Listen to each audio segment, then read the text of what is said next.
I really did want to come on here. It's just me today, y'all. King's not here.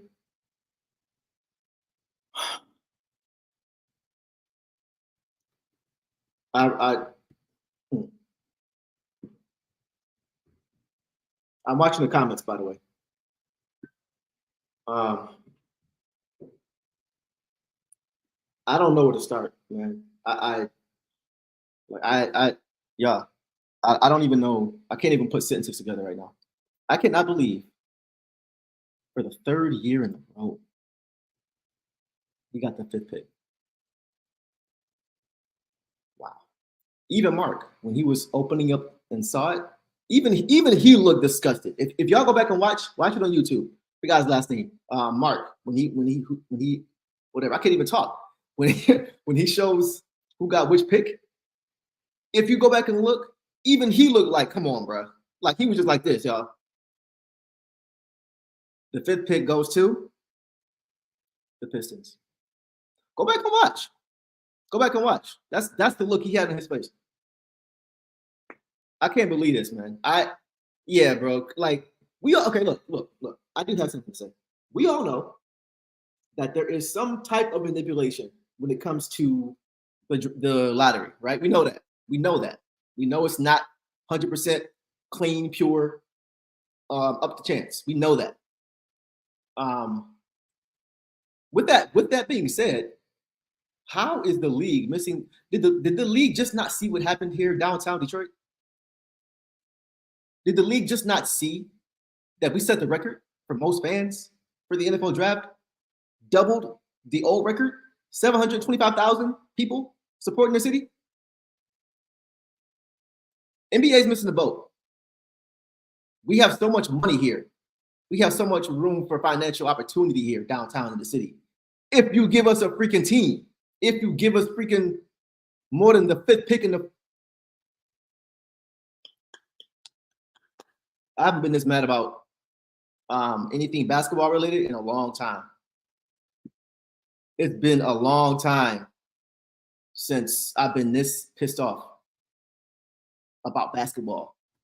It gets to a point where it's like, come on, bro. It gets to a point where it becomes obvious to everybody. I'm not saying we should have got the first pick. I'm not saying Atlanta shouldn't got the first pick. Atlanta got the first pick in the draft in their first time in their history. Congratulations, join the club from us from 2 years ago. The league gave us one pick and said, here, this is what you get for the next 30 years. Here you go. Y'all better be happy with that because you ain't getting nothing else above 5 for the next 3 years. That's basically what they told us. The league basically told us, here's your number one pick. I know you ain't got one in 50 years, but here's your first one. Don't ask for nothing for the next 3 years because you're going to get the worst possible pick you can get every single time. We got the worst possible pick we could get every single time. We got Jaden Ivey, lowest possible pick we could have got, 5th. I believe he had the second worst record that year.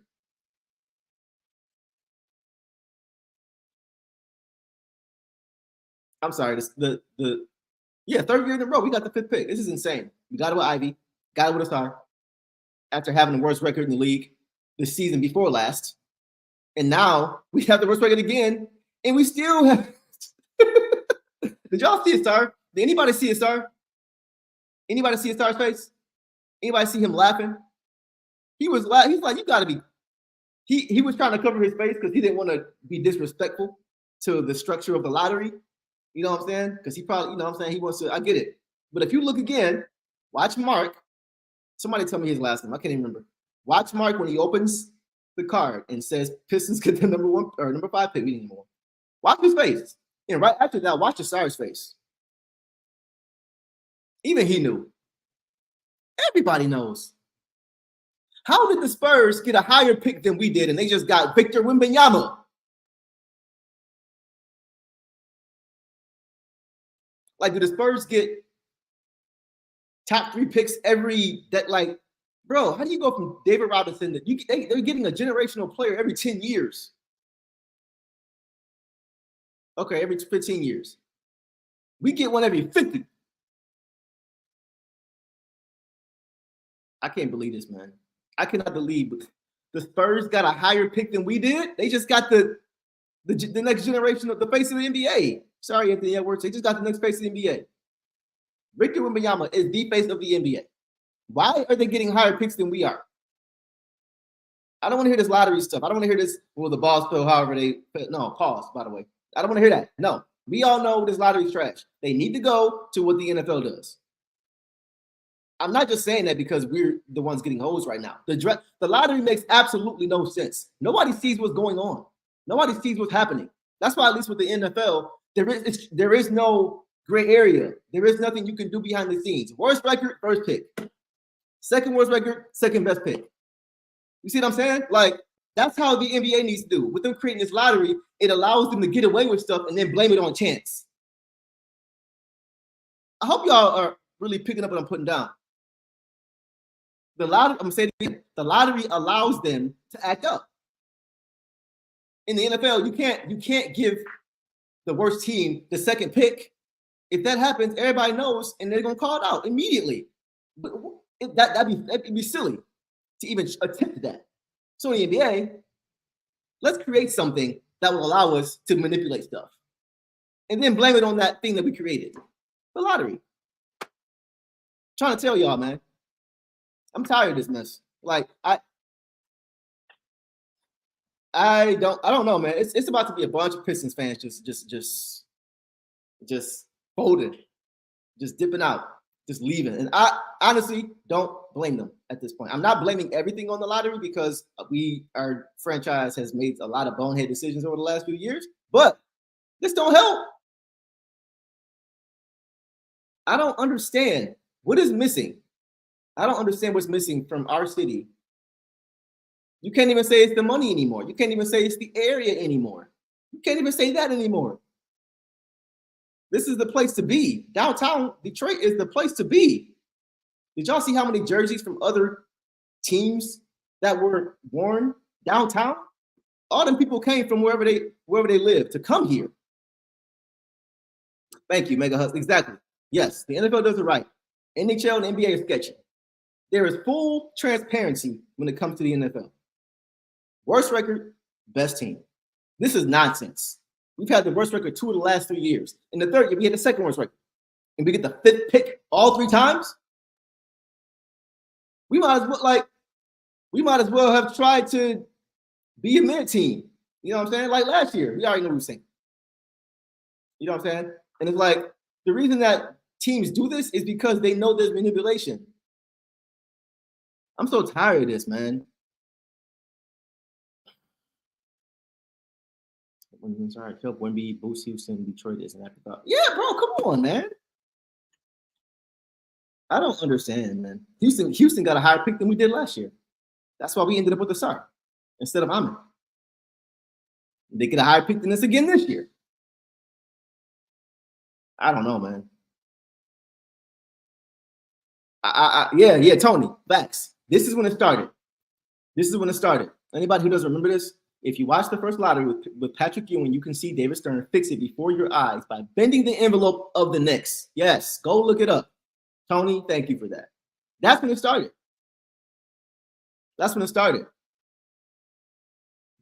Like, it doesn't get any. It's for me. I'm still gonna continue to do this, but it's taking away my joy, man. It's taking away my joy, and not even strictly as a basketball fan. It's getting to a point now where it's like, please don't turn sports into WWE. Please don't do that. Don't make it obvious that everything is just set up. You know what I'm saying? Like, nothing against it. I could never get into WWE because I knew it wasn't real, and for that reason, I just couldn't get into it. No shade. That's just me. But don't turn this into that, man. You know what I'm saying? Like, this is a good point. Texas is a top market for the NBA, so they want them to have a big player for team. No, that's true. That's true. That is a good point. That is actually very factual.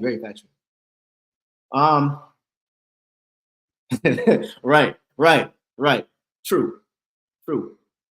But yeah, we're just an afterthought. But here's the thing, I don't understand how or why we're an afterthought. Does anybody have any reason, or can somebody help me out? Why are we an afterthought here? We're putting billions into the city. The only reason we haven't had an all-star game here yet It's because we don't have enough hotels built downtown. That's the only reason, guys. Don't ask how I know, just know I do. That's why. And that's literally it. So I don't understand how we can be given a potential All-Star game here, NFL draft here, NCAA tournament 2027, and we can't get nothing past the 5th pick in the NBA draft for 3 years in a row. It just doesn't matter. Whatever the initiative is, doesn't make sense to me, unless I'm just missing something. Honestly, y'all, I don't even know who is available past 3 in this draft. I'm not gonna lie to y'all. I'm keeping it a stack with y'all. I haven't even looked. I'm tired of scouting NBA drafts, prospects I'm not used to this, y'all. Even though it's been that way for the last decade plus, I'm not used to this. When I was growing up watching basketball, like in my teen years, it was the 2000s when they were Eastern Conference Finals 6 years in a row, and if not that, they were at least in the playoffs, contending, second round. You know what I'm saying? Like, that's what I'm used to. I don't care about the draft, bro. I do not care about the draft. I may not be what y'all want to hear, and I'm sorry if it's not. But I don't, at this point, I don't even care. I don't care about the draft anymore. I get tired of looking forward to the draft. That means your team is trash. Or at least your team is viewed as trash. That means you're not good enough. If you're in the lottery every year, and if it's happening every year, that means something's wrong upstairs. I'm keeping it a stat. I am tired of being in the lottery every year. It's worse than when we were a mid team. Y'all understand Van Gundy years when we were like in mediocrity, stuck in mediocrity, to where we couldn't make the playoffs or barely get in the playoffs, but our draft pick was so trash, getting like the 11th, 12th, 13th, 14th. Y'all remember that? This is worse. Because at least before, we expected to get a low draft pick. This is worse. Because now we're getting let down every year. This is worse. I'm so angry, man. Like, I'm so pissed off, bro. I don't even know where to put this energy. I don't even know where to put this. I don't even know. I have no script. I never have a script, but I'm not prepared. I didn't know what I was going to say to y'all today. King ain't even here, as you can see. This is just me on my own. I had to get this out. Well, I'll tell y'all this much. It don't look good right now.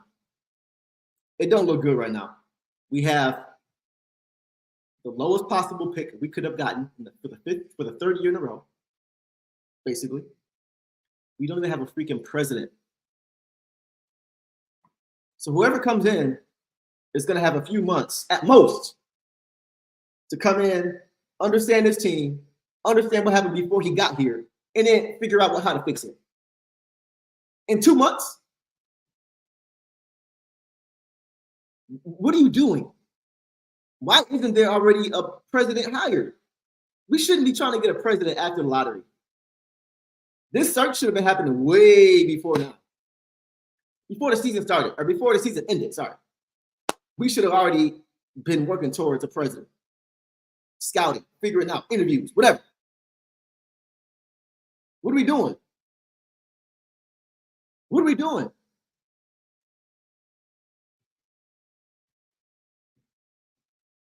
I don't know what we're doing, bro.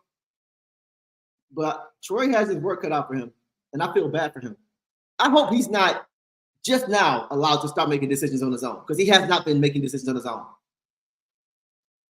Take that to the bank. Troy Weaver has not been making decisions on his own, but he's being put in a position to look that way. That's why I'm not hard on Troy right now. He's not perfect by a long shot. None of us are. But it ain't this bad either. Trust that. So what's the president going to do? What's the president going to do? Now you got Troy has to bring him up to speed. You got to bring your boss up to speed. You got to bring your boss up to speed, bro.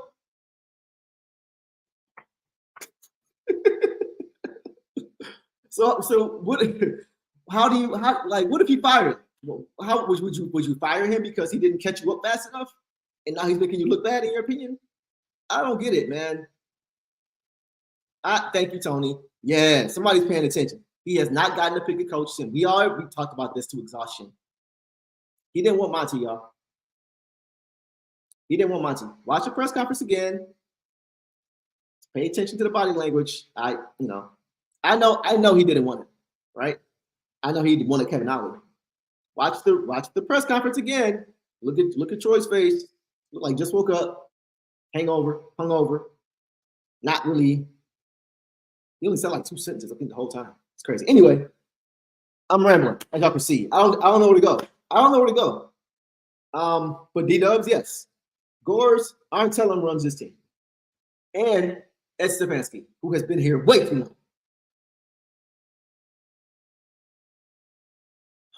long. I'm so pissed off, bro. Man.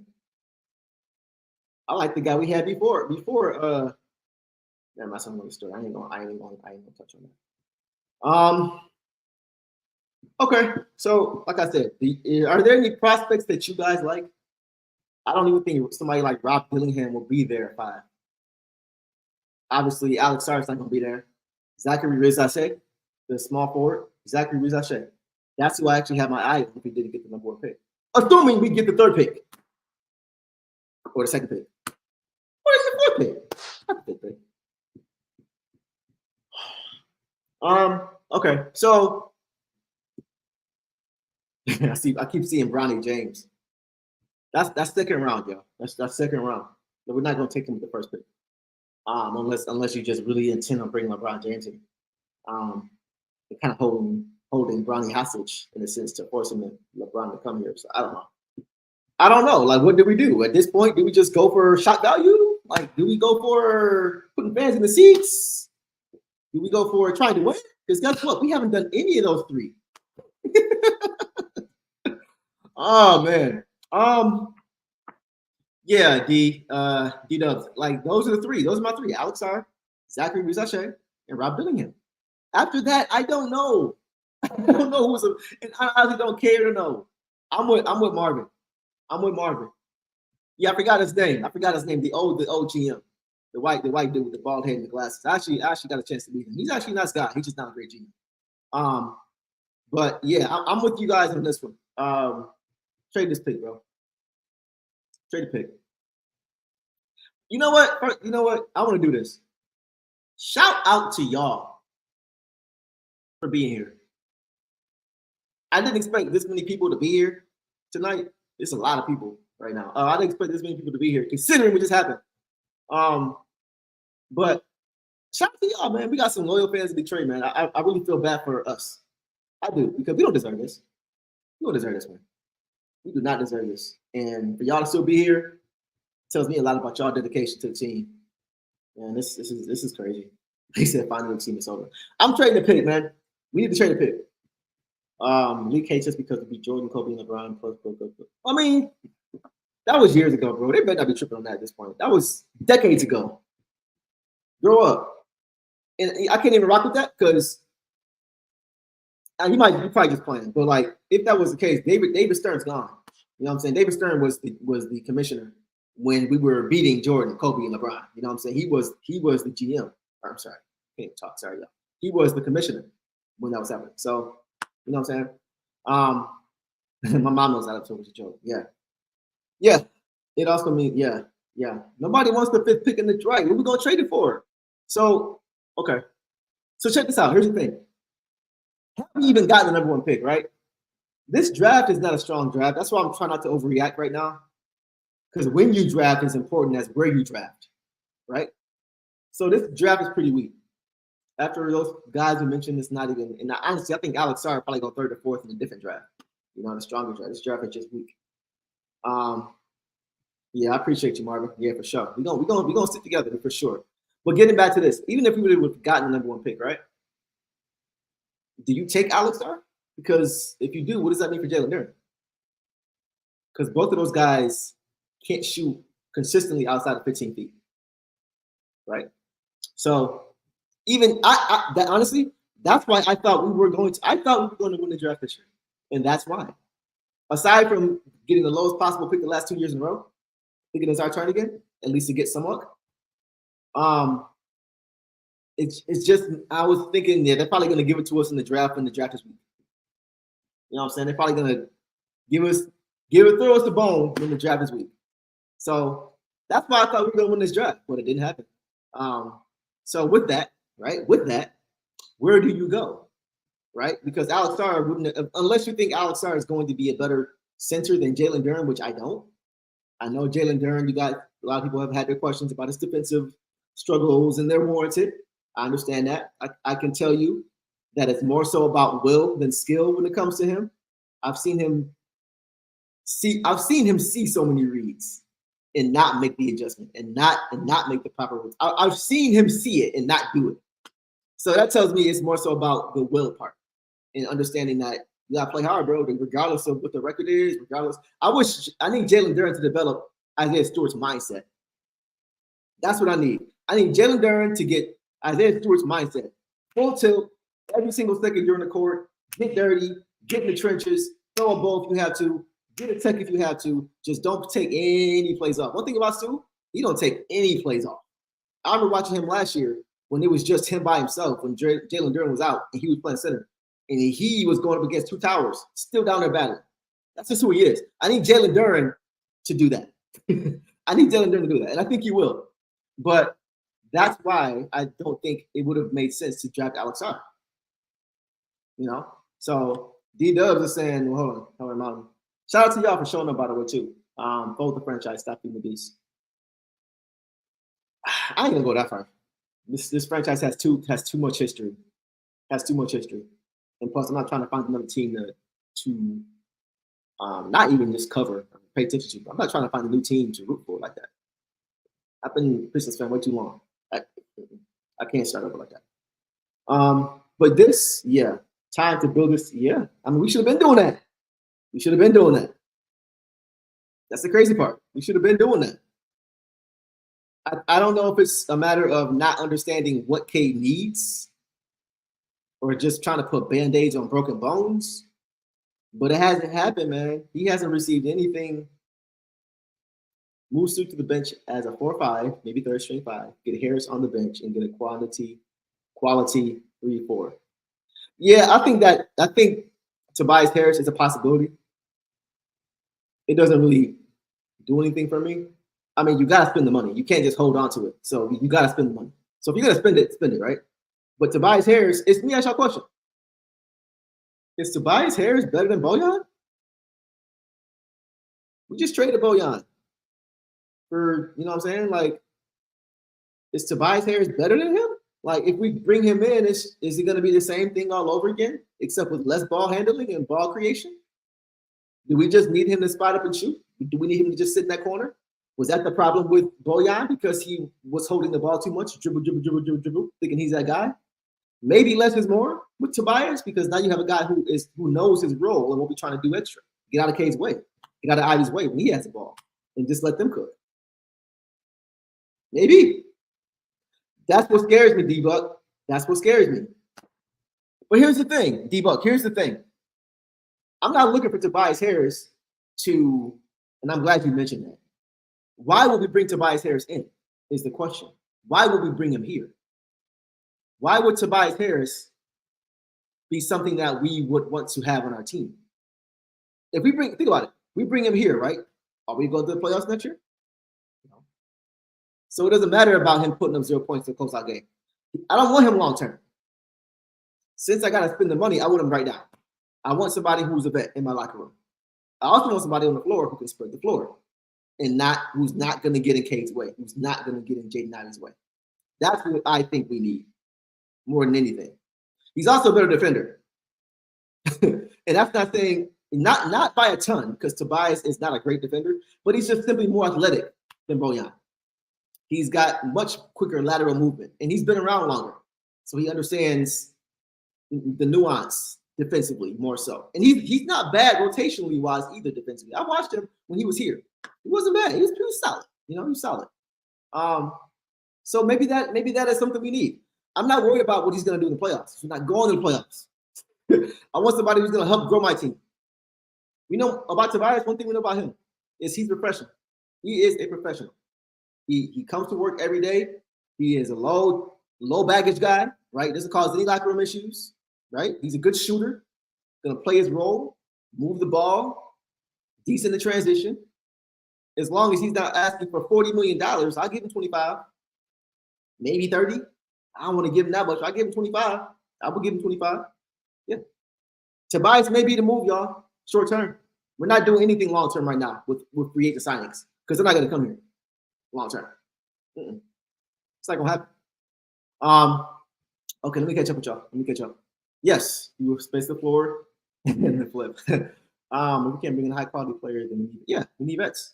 We need these guys to have someone to look to.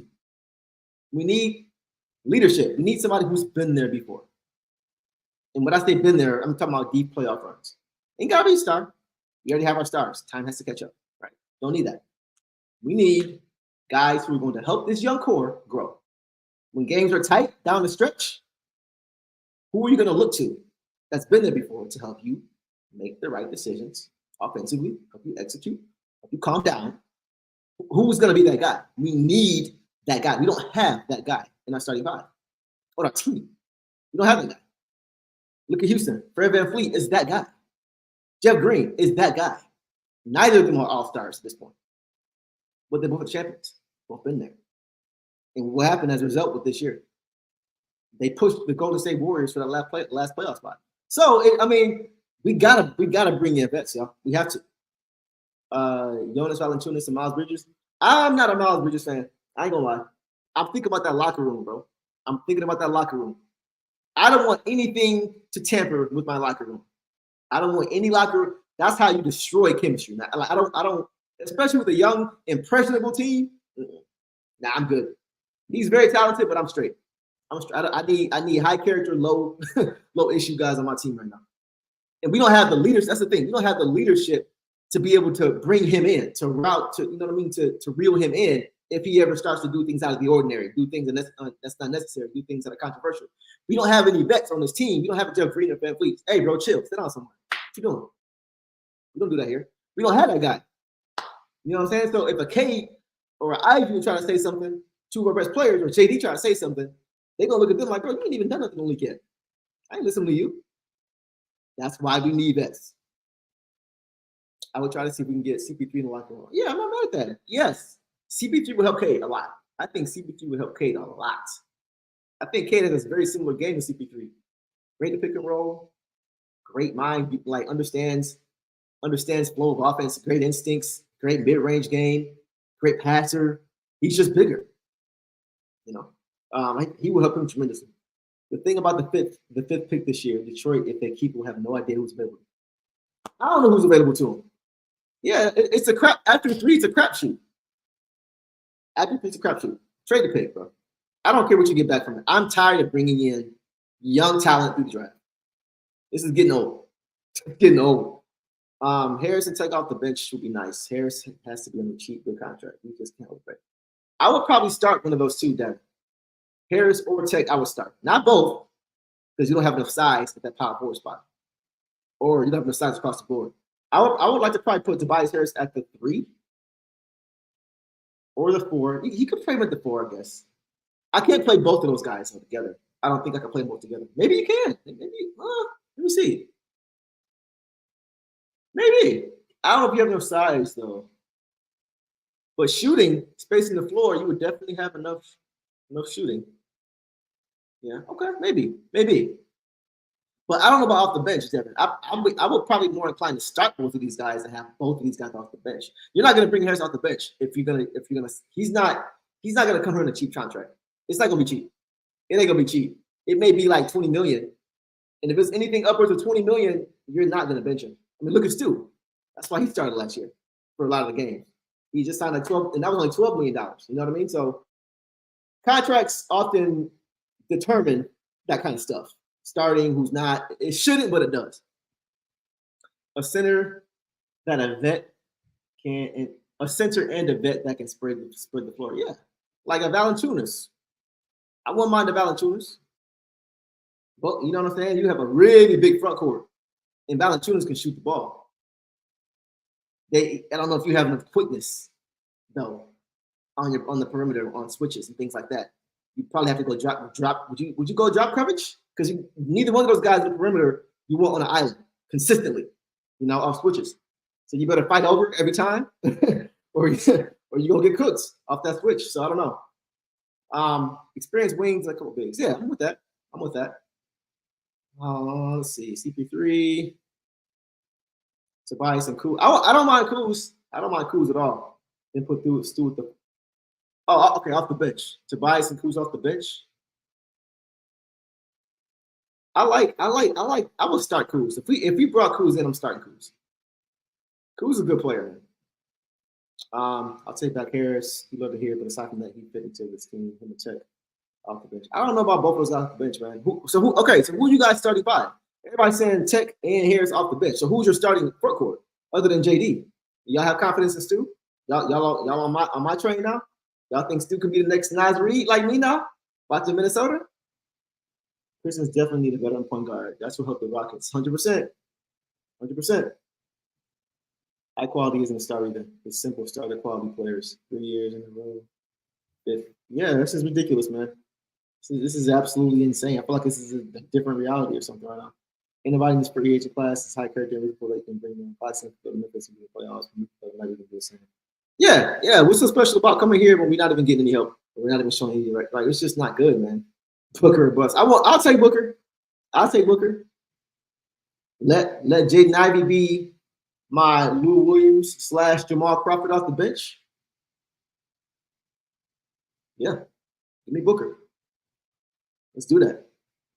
For real. Especially now with what's going on over there in Phoenix. It does not look, they just went higher. They fired Frank Vogel and then brought in Coach Bud, who doesn't even really fit to me. Coach Bud likes to funnel guards to the paint.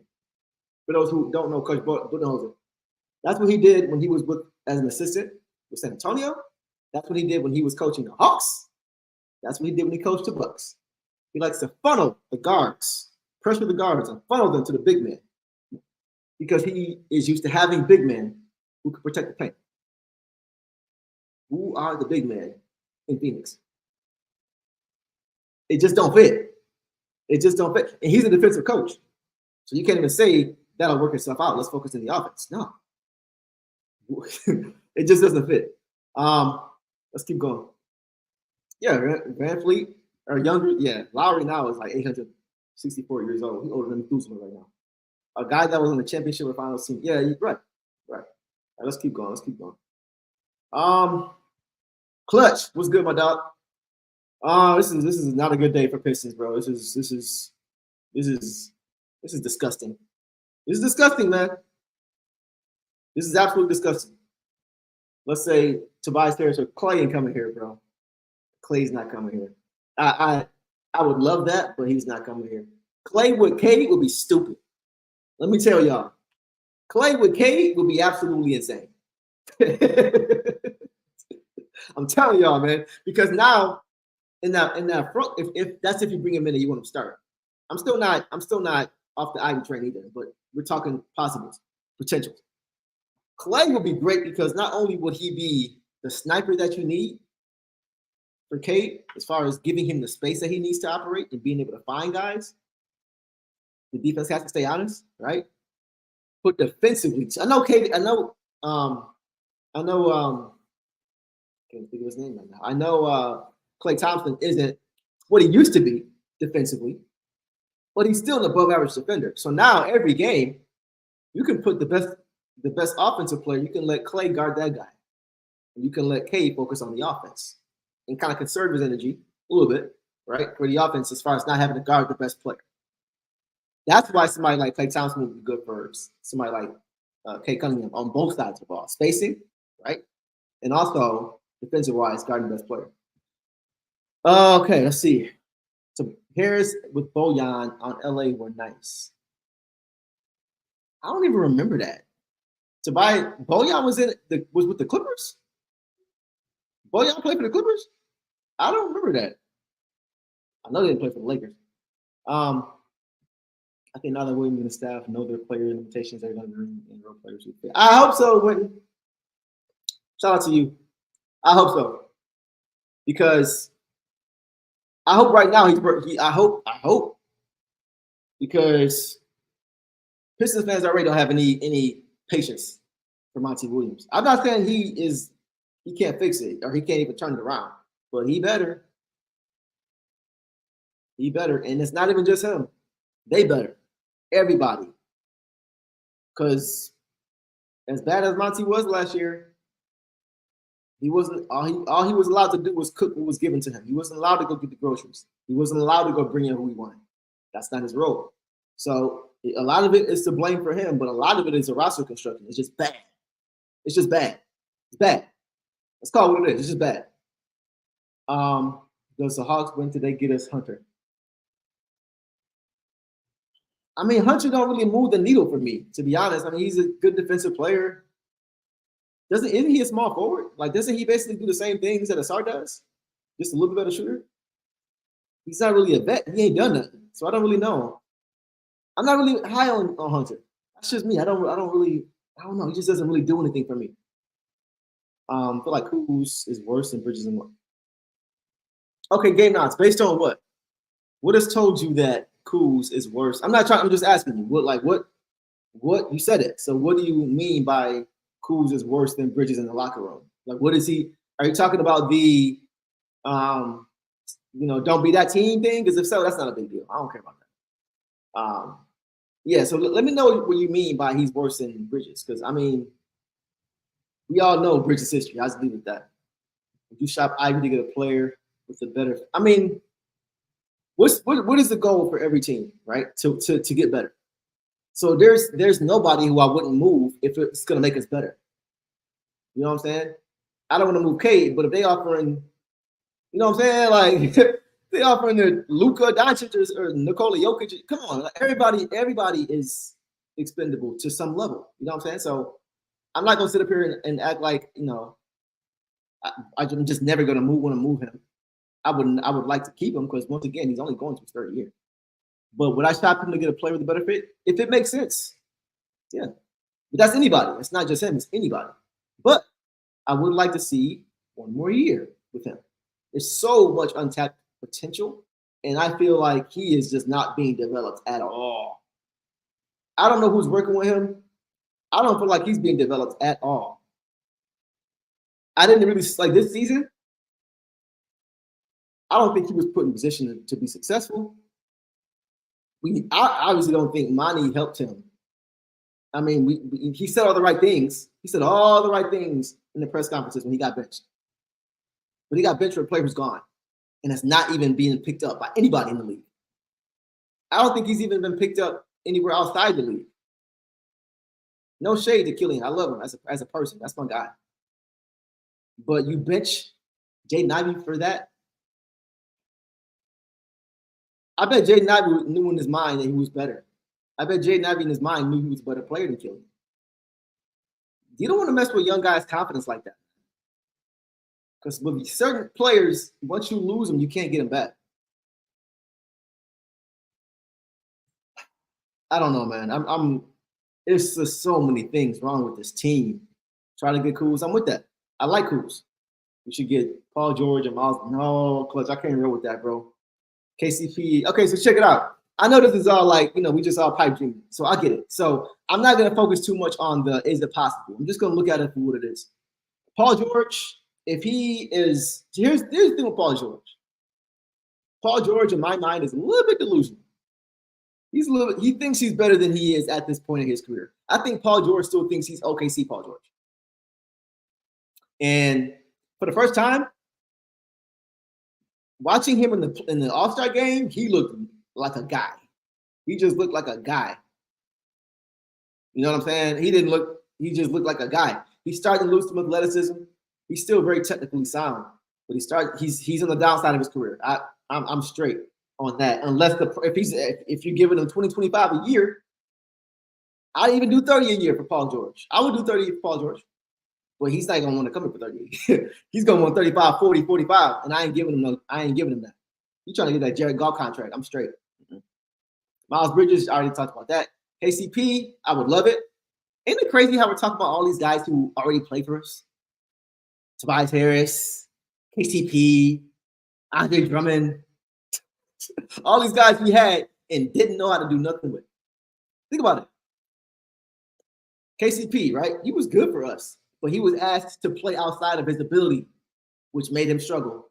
Tobias Harris, good play for us. He was asked to play outside of his ability, and he struggled at times. Andre Drummond, good player, was asked to play outside of his ability, and he struggled. We don't ever know how to put players in their proper role. Junk is annoying, man. Huh. At least Kuz gets his money guaranteed and is able to put his family in a position. What do you mean, Cuz or Kuz? Financially, because that keep him happy for safe in this period of time. If you mean Kuz, I mean, look at the situation he's in now. He's in an equally bad situation. So I don't think a change of scenery will make him upset. I'll tell you this much: our team is more talented than Washington's by far, in my opinion. So I don't think he'd be too upset to come to Detroit, somewhere where he's at, or Michigan, somewhere he's from. You know, I mean, at least that's my thought process. Not even funny. Yeah, Julian, it's ridiculous, bro. It's absolutely insane. Johnny, I sent the audio 5 times on Take-a-thon. The Pistons went 3-5-5-5-2. Even they knew we were going to get screwed. I'm laughing by how unsurprising this is. I had a feeling it was going to happen. Like I went back and forth. I'm not going to be like, well, I knew, because I didn't. Nobody knew. I ain't going to be that guy for sure. I'm not doing that. But as I will say this, y'all, as it started to get closer and closer, 10 pick and 9 pick, I'm like, man, I just got a bad feeling come over me, man. Like usually I'm very positive when it comes to this stuff and big on manifestation, right? I'm really big on manifestation, you know, and like just trying to make things happen, trying to will things into existence at times, right? Saying it out loud, whatever it is. But it just wasn't working for me today. My brain was like, nah, bruh. I couldn't even get to that point mentally. So I don't know, man. This was bad. Third worst team gets the 5th pick. Worst team. I just said this, Julian. I just said this. 2 years ago, Jaden Ivey, third worst team. You get Jaden Ivey, 5th pick. Last year, worst record, 5th pick. This year, even worse record, 5th pick. I don't know, man. Like it drives me crazy. It drives me crazy because there's nothing we can do about it. That's the messed up part. There's nothing we can do. It's like, oh, well, that's the draft. And it happens so fast, and they go straight to the game. You know what I'm saying? Oh, 5th pick, 4th pick, 3rd pick, 2nd pick, 1st pick. Congratulations. Hawks, they won. Interview. All right, out. Now we're going to the game. Like, it's just like, man, I'm sick of this, bro. You should Joe Pistons to sign me and you. Bro, I mean, right now. But, I mean, I feel you. I feel you, bro. Yeah. Do you think Pistons could trade with him? Yeah, I think they could. But why would you? Why would you? Like, why would you trade up? You already have. That's a good question, D. But I'm not mad at that question. It's a good question. But why would you trade up? Alex Sarr is the best player in this draft. Anybody outside of him, whether you need him or not, to me is not worth trading up for. I'm not trading up for Zachary Rizache. I'm not trading up for Rob Dillingham. And I'm not trading up for anybody after that. So the only person that I think is worth trading up for, not just for us, but anybody, only guy who I think is worth trading up for, first of all, you have to really need a center. And second, you know what I'm saying? Like, and second of all, Alex Sarr is the one guy I would trade up for if I needed him. So we didn't get the 1st pick, and we have a center. Don't need him. You see what I'm saying? I'm not trading up for anybody other than him if I need him. And since I don't need him, I'm not going to trade up for him. We already have limited assets as it is. This isn't the draft to trade up. If this was last year or something like that, then I'd be like, yeah. But this year, absolutely not. I ain't got a Capella, but Capella can't. I don't know, man. Okay, so Devin, is he starting for you? Is he starting next to JD? Because if he does, the spacing is terrible. For the comments, I'm gonna get to as many of these as I can, y'all. I got a little time right now, so I may go for a little bit longer. I may go for a while. I'm gonna go through as many comments as I can. So y'all just hang with me. Twitter comments in his performance on court. He's an ISO player, and oftentimes he will pass the ball, give the ball to guys who are on a shooting streak and play. Who is this, Game Knots? Who are we talking about before Game Knots? I'm sorry, bro. I asked you for your explanation, and you gave it to me. I think you were talking about Kuz. I think this is Kuz, right? Okay, yeah, it's Kuz. Twitter comments and performance on court. He's an ice ball player, and oftentimes he'll pass up, giving the ball to guys. I think part of you're right, but think about this. He didn't do that in LA. See, a lot of it is situation. I don't think Kuz is mature enough on his own to always be professional. You know what I'm saying? I don't think he's mature enough to always be a grown-up, if that makes sense. Always. If he has a situation, though, think about it. He wasn't, when he played for the Lakers, he wasn't cutting up at all. You know what I'm saying? Because there was vets on that team. They were winning. That's the difference. The same thing was said with JD. I don't want JD to take plays off and take games off because the team is so bad and you feel like, what's the point? But some guys, it's, you know, they don't have the natural mentality to go hard regardless. Like some guys are like, I'm on a basketball court. I'm about to go hard. It's like a flip just gets switched every time, regardless of what's going on outside of the court. When I get in this court, this is who I'm going to be. They clock in. They literally clock in and go to work. That's stupid. That may not be JD. That may not be Kuz. They may need better situations to get them excited about playing the game that they love so much. You know what I'm saying? So I think Kuz is a good situation. I'm not saying it's a good situation. I'm not saying it's a good situation. But it's a better situation than the Wizards. I think he could look here and see a possible situation to where he would want to buy in. It's not it's not Denver, it's not Minnesota, it's not the Thunder, it's not New York, it's not one of those, it's not Boston, it's Detroit. But it's also not the Wizards either. Y'all feel me? All right, let's see. Kuz on a good contract. Yeah, I don't mind Kuz. Like, he's not efficient. Who's their point guard? Who is their point guard? Who is the Wizards' point guard? Somebody tell me in the chat. Think about what we're talking about. We're talking about efficiency. It's a good point. But why is he inefficient? Who's getting him the ball? Who's not getting him the ball? I knew he'd get 52. He must be so torn. He must be so torn. He's probably excited and focused on the fact that we're gonna. I'm not gonna go there. All right. But who trading this pick to? That's the question. That's the question. Life. Who do we trade this pick to? Who wants this pick? Who is dumb enough to take the fifth pick in the week draft? And what are they gonna give us for it? Probably gonna be a lot. It's not a high draft pick. Well, considering, right? Relatively. It's not a high draft pick, and it's not a strong draft. The Lakers, I can see the Lakers or somebody like that. The Lakers don't have who is the other team? The Lakers don't have, I think, but one draft pick this year. And it's a late first rounder, I believe.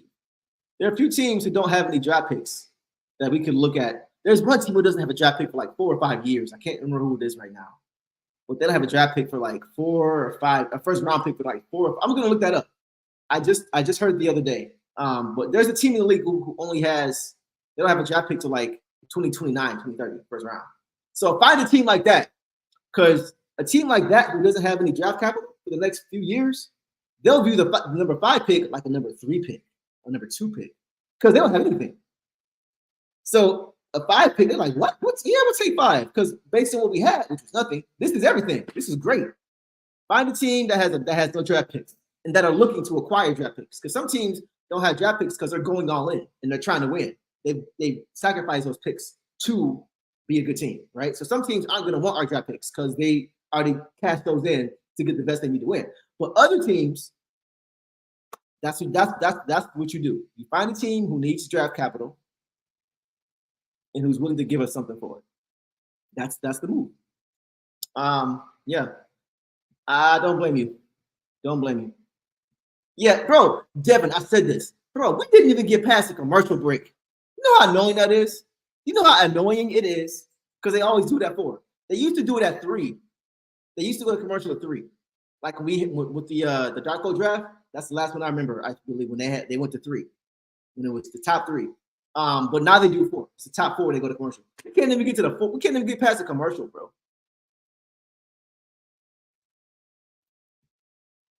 The Pistons need to speed up the search for GM and clean house with everybody that works in the front office. They do not have a lot of time with the draft upgrade. Yeah. They need to be doing that like yesterday. I can't believe we don't have a president. And the lottery just passed. And now the bad part, we can't even take our time because we waited so long to do this. This presidential signing, this president of operations signing, is one of the most important decisions for the next 5 years for this team. Beyond.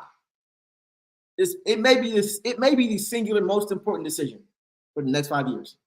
Whoever we bring in as president, whoever that guy is, right? That may be the singular most important decision we can make. And the bad part is that we're rushed. There isn't a candidate right now behind the scenes that they're talking to. You know how I know? Because we just found out that John Horst, who they wanted to interview, the Bucks GM, the Bucks told them, no, you can't interview him. This just came out. So that was their guy. He is now not, we can't even get teams to allow us to interview their GM, bro. We down bad, bro. We down bad. They don't even respect us. They don't respect us. Yeah, nah, y'all niggas. They don't even respect us, bro. Nor do they think that we can help them out in the future. Sometimes we see that happen. Yeah, I'll let you, interview, but keep me in mind in the future. That kind of stuff happens. Next year, 2 years in the draft, 2 years, yeah, I'll let you interview him. But here's the catch. There's 2 years, in the 2026 draft, there's a player I'm looking at. If he's available, I need you to help me get him. Tell you, man, that kind of stuff happens. Verbal agreements happen all the time behind closed doors. They're not even doing that because we ain't got nothing to offer. It was like, nope. Y'all don't need him. Y'all don't need to ruin his career. He's done well with us, and you guys will ruin him. And plus, you got nothing to give us back in return down the line. So no. We down bad, y'all. We are down bad right now. I think we should trade down. Interesting. I keep saying that the Suns trade. I keep saying, look at that Suns. Okay, trade with the Wolves. They got Cam Johnson and Dario Saric. That's true. Good point, Devin. That's interesting. I never thought about trading down because I never thought we'd get the 5th pick. Yeah, Cools. I'm not. Yeah. Game now. I got you, bro. I see what you're saying. I think I replied to that. Yeah. Okay. As a backup, I'm with that. That's cool. I'm with that. Yeah. That's just my thoughts, bro. Yeah. Fans need to press Adam Silver to be transparent about the draft instead of picking who wins to offend him. That's what I was saying. That's what we were saying, Johnny. The NFL doesn't do this. Worse, like I say it again for those who are here. I'm sorry for being redundant. Worst record, worst record, first pick. That's how it works in the NFL. Second worst record, second best pick. Third worst record, third best pick. And so on and so forth. Y'all see what I'm saying. The NBA has a lottery, which allows them to do their shenanigans and then blame the lottery. Well, it's all chance. AKA bending over the Patrick Ewing, the Patrick Ewing draft, bending over the envelope. Okay, it's a lottery. It's not our fault. It's by chance. We never see what happens behind closed doors. So all we have to go off of is this stupid lottery. We can't prove anything. If it was an NFL draft in the worst team with the worst record, say the GM or the Commissioner Goodell came out with the whole list of teams, the draft odds or whatever. Not even odds because there are no odds. It is what it is. But say let's just say for who had the worst record this year. Let's just say it was Jets. Who had the worst record? The Jets, whoever. Let's say they had the worst record. If a list came out from the NFL that they had the second best or that they had the second pick in the draft, the league office will be on top of that so fast. Because it can't happen. It's impossible because it's straight based on your record. That's why I like the NFL draft. Now the NBA says, well, we don't want teams to tank, and so that's why we have it up. No, that's not it. You want to be able to control the draft, and you don't want to take any culpability for what happens in the draft. So you create a lottery. Who brought that up again, Johnny? Why you give me all locked up again, bro? Get me off. This junk really itches my nerves, man. It really pisses me off. Tom Gordon don't care about nothing, man. This is a hobby for him. He's not. I really wish he had a Ballmer type mentality. And I know there's only one Stephen Ballmer, the Lakers GM. The guy go crazy, right? Look like the old GM for the Pistons do something. Go ahead. But yeah, I wish somebody had his mentality. Like I wish you had a GM that cared. Just care, or an owner that just cares. Just care, bro. Just care. It ain't like he don't have money. He can do whatever he wants. He could be in a luxury tax for the next 20 years and it wouldn't even affect him. Wouldn't even affect him. He's a billionaire. He don't care. That may be what needs to be fixed first. More than anything else. Get him out of here, bro. Get him out of here, man. I'm tired of this. It's getting ridiculous. He hasn't done anything for our team in 15 years or however long he's been here. I understand everybody has dry spells and teams go through spurts and teams go through peaks and valleys. What have been our peaks? What have been our peaks? Going to the 2016 playoffs and getting swept by Cleveland? Going to the 2019 playoffs, getting swept by the Bucks? Those are our peaks? You gotta go, bro. And then you come out and say you're okay with that? Bro, you don't fit our culture at all. Now, I said this before. I'm not trying to make this a Tom Gores rant, but we're talking about it, right? So, this is my thing with Tom Gores. He talks about the things he does in the community as if that's supposed to offset how bad this team is. Now, you already know, I'm really big on community work, on pouring into our communities. That gets me excited, man. I love that kind of stuff, especially for my city. Like, yes, I respect him for that. I really do. I don't know how much he's really doing other than signing checks, but that's not fair to him because I don't know if he is or not. So I'm not going to assume he's not, right? I'm trying to be fair. But here's the problem. It's great that you're helping out the community. If you were an ambassador for the city of Detroit, and that's all you were, and you weren't the owner of the team, you weren't responsible for the ongoings of the team, you weren't responsible for the GM, you weren't responsible for the president, the coach, the players, all of that. If you were strictly just an ambassador for Detroit, I'll be a fan of Tom Gores. Because that's what ambassadors are supposed to do. That's what they're supposed to do. That's their job. That's the job, the mantle they pick up. You're the owner of a basketball team. I don't want to hear your excuses for not playing well or to not panic. Your reason can't be what you're doing in the community. That has nothing to do with basketball on the court. Once again, you're the owner. Community stuff is great, but that's not what you were. Did you buy this team just to help the community? Why'd you waste all that money? Just help the community. But when you're the owner, I don't care about that.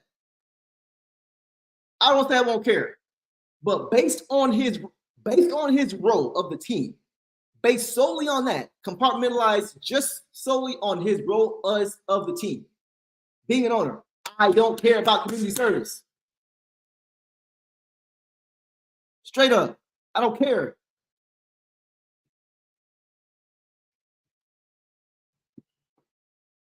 I don't think I've been this, like, I don't think I've been this pissed in the stream ever, bro. Like this, and I try not to get emotional when I'm on here. I try to always have a calm mind so I can think my thoughts through and we can talk about it together. You know what I'm saying? Like it makes sense of everything. But this just don't, how do you make sense of this?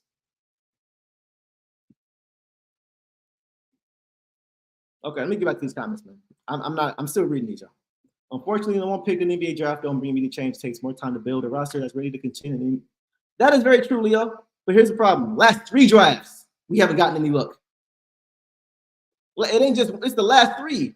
We've gotten the 5th pick the last 3 drafts. And we've had no higher than the 3rd best record of those 3 years. Or 3rd worst record. We've had the 3rd worst record, the worst record, the 1st worst record, and the 1st worst record. Every single year for the last 3 years. The best we've been is 3rd best. And the best we can get is 5th? Come on, man. What are we doing? That's all I'm saying. D-Dubs, you're right. I didn't actually I actually found this out like last week. I didn't even know he was from here until last week. So yeah, good on you. Yeah. Okay. One of the Clippers are selling. Let me see. I wouldn't mind Zubac, but Zubac gonna want to start. You know what I'm saying? I don't know if I want Zubac starting. I still want JD starting. I want JD is my center of the future, y'all. JD is my center of the future. I'm telling you, he's, man. I think he's gonna be really, man. I think Jalen Duran's gonna be real good, y'all. I do. Well, that's another story. But yeah, I'm straight on Zubac because I'd rather have him as I'd rather bring in a backup, and Zubac probably wouldn't want to be a backup. Yes, he destroyed this team. This losing happened as soon as Davidson. Yes, yeah, Bill Davidson. Rest in peace. Rest up, bro. Rest up, man. Yeah, when he took over, everything tanked. He didn't know what he was doing, bro. He still don't know what he's doing. Bomber's good friends tell him they do business and invest together. Too bad we can't bring him here. Too bad we can't bring him here. That would, man. Bringing a Bomber to Detroit would be like bringing a superstar to Detroit because of how much he cares. I'm telling y'all, man, because of how much he cares. And one thing about Bomber, he puts people in position who are good at what they do. And then he gets the hell out of the way. I know you see all this, he's all excited. Yeah, but he gets out of the way. Unless decisions be made by those who we hired to make those decisions. We don't have that luxury right now. You bring in a Bomber, things change quickly. Quickly. Okay, the Davidson family should have sold the team to Byron Allen from the gate. Thank you, Mark. Hey, Mark, you know your history, bro. My God. I haven't heard that name in years. Yeah, that would have been the best move. Anybody other than Gores at this point would have been better. Anybody. I didn't know that. So Bomber was going to buy the Pistons? And how in the world did Gore win that bid? He ain't got no. I could have done without that piece of information. Mark, I suggested Byron Allen should buy the Pistons before. Bro, y'all know your history, man. That's what's up. That's what's up. You got some old heads in here. That's what I'm talking about. Same people hating on Gore for doing community work and not wanting to be the same people not wanting Miles Bridges like he wouldn't help us win. Bro, because I'm not okay. Just because a player is talented, don't mean you bring him in. Let's break this down.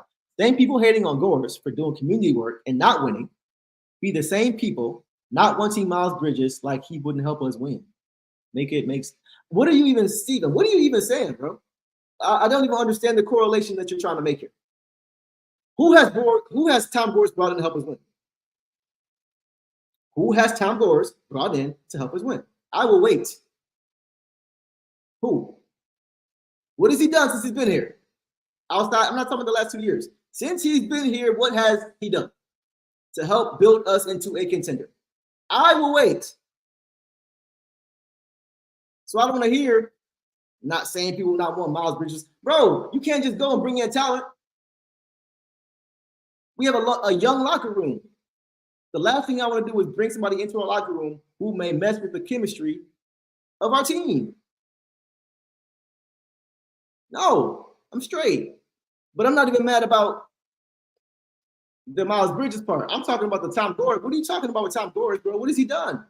As far as the team, what has he done? As far as the team, I'm asking again. As far as the team, what has Tom Gores done? Anybody? Anybody? If Pistons get Miller, Chet, Wemby, Paolo, they'd be better. Just the third overall. Yeah. Like we got screwed every time, bro. Every time. We got Cade. Yep. First pick in 50 years. 50 freaking years. And then they're like, all right, y'all good now. Go ahead and figure it out. Cade is that guy. That's y'all savior. Figure it out. Y'all ain't getting nothing else. That's what this feels like. Next season, I'm very confident he will. I'm very confident he will. But we'll see. Who you trade first? Jordan? Mike. That's a ugh. I would say this, and this is strictly based off of what we have. I would probably move Ivy first because we already have. We have more. Our backcourt could be potentially set already, but I don't think it is yet. But we are, in my opinion, we know for sure that we need a center. Stu's not a center. And outside of that, who do you really have? James Wiseman? JD is your center.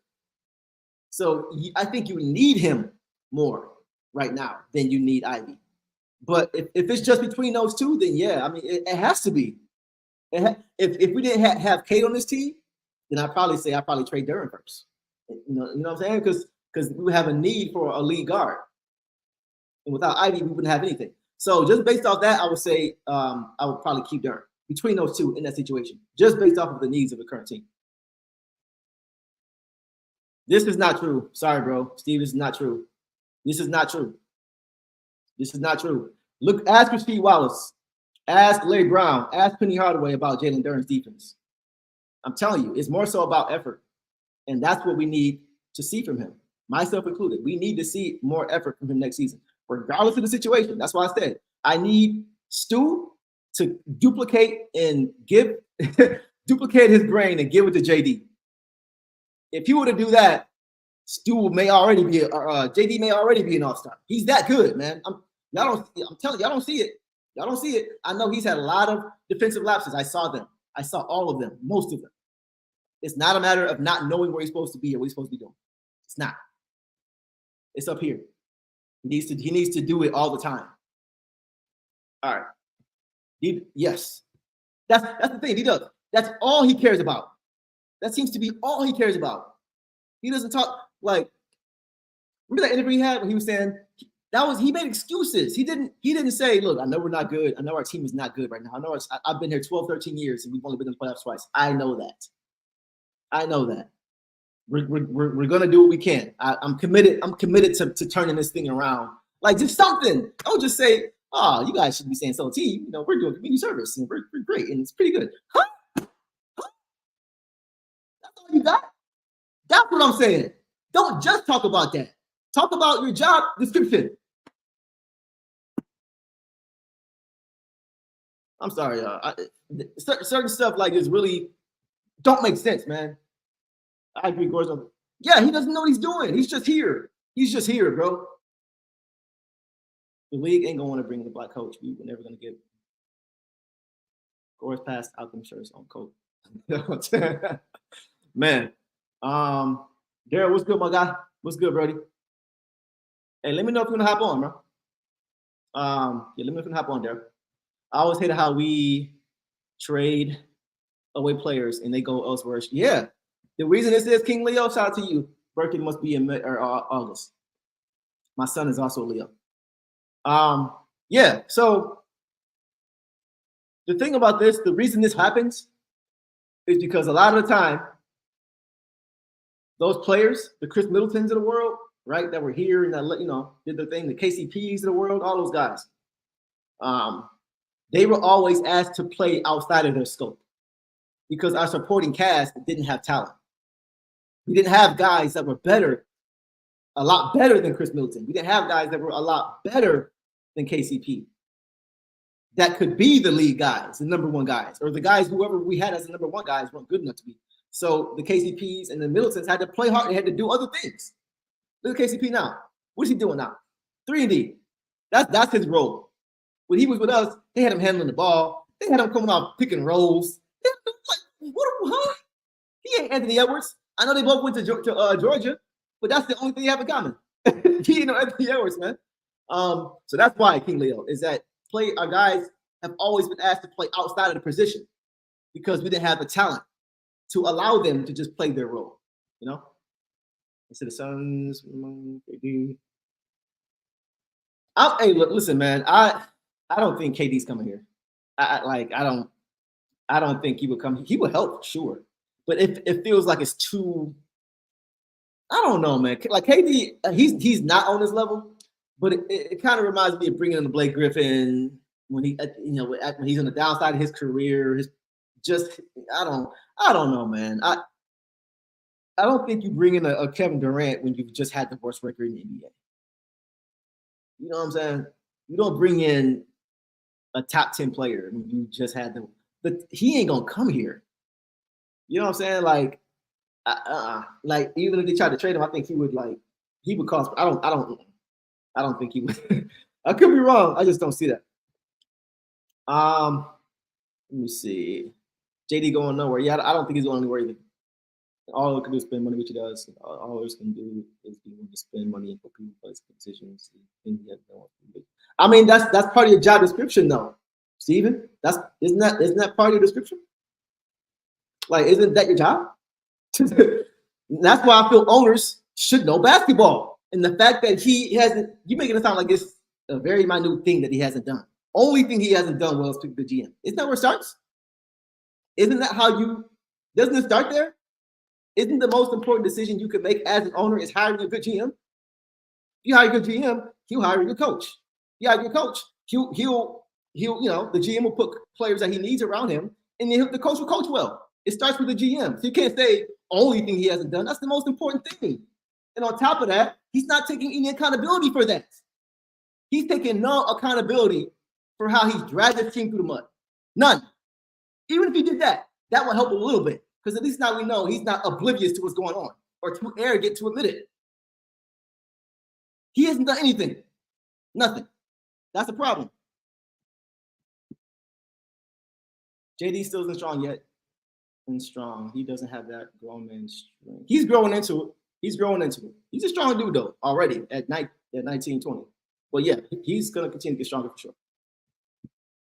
Yeah, it's going to be a very fun offseason, Marvin. Hopefully it's fun. Hopefully. I mean, it can't get no worse than this, right?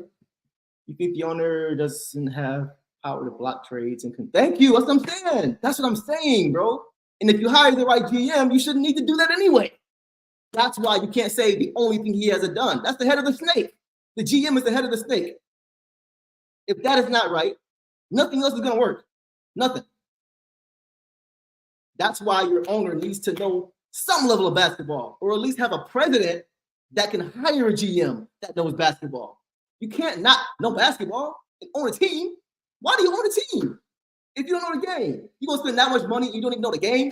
What are we doing? This is silly, man. What are we talking about?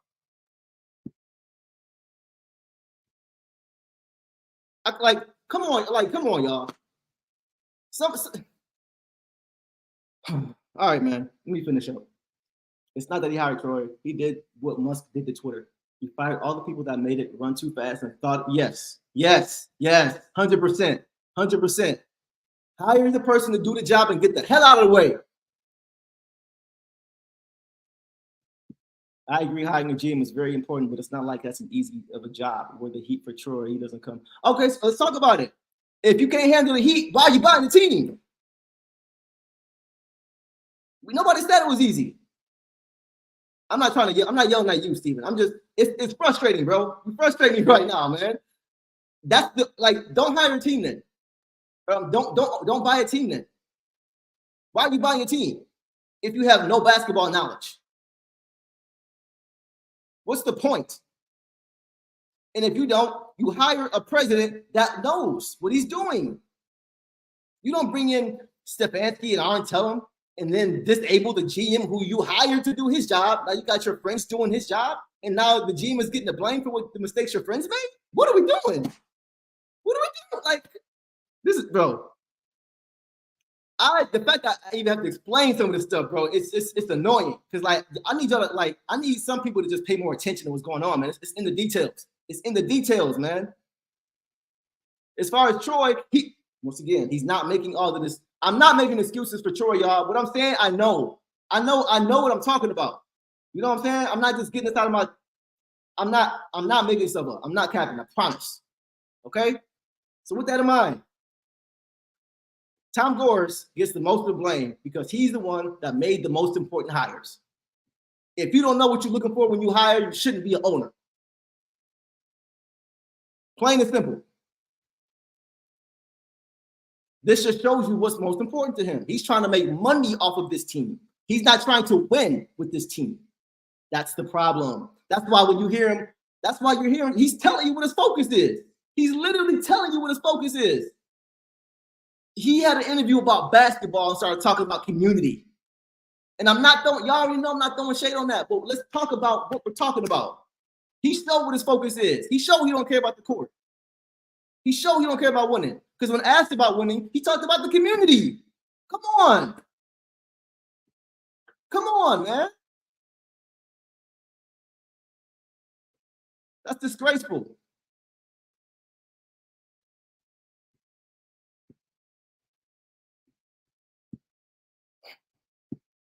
All right. Fingers crossed we can get Tim Connelly after all this waiting. Yeah, I would love Tim Connelly. Tim Connelly is the Minnesota GM. Let's fight in the mood a little bit. We can talk. Let's talk Denver tonight too. I know King was. I wish King was here. But I'm gonna talk a little different with y'all too, since we're here. By the way, listen, y'all. Listen, I ain't got no issues with nobody. I love all y'all. We can disagree. Like I'm the kind of person when I get very passionate, I get y'all know me. I start not yelling, but my voice raises a lot, so my tone goes up. But I'm not mad at anybody. It's all love. Just so y'all know, it's all love. I love everybody here, man. We're just talking basketball. It's just basketball. Let's get back. But yeah, Tim Connolly, right? Yeah, man, that dude. He may be the smartest GM in the league, bro. Like I think him and Sam Presti may be the guys, man. Because like I'm looking at Tim Connolly, right? Let's talk about him. So he is the current GM for the Timberwolves, right? And we see what he's done. He literally constructed a team to beat Denver. How did he do that? He used to be the GM for Denver. He was Denver's GM back in 2013, and he was there I think until 2022. He was there for a long time. He became the president in 2017. He was the GM in 2013. But he's made a lot of decisions for the team. Look at bringing in Jokic second round, Jaden McDaniels, who by the way, I'll talk about that later. Jaden McDaniels. I'll say it now. Did y'all know that Jaden McDaniels played with Isaiah Stewart, and they came out the same year? Did y'all know that? I just discovered that a few days ago. It flipped me out. It tripped me out because I never knew that they. First of all, I didn't know they came out the same year. They came out the same season.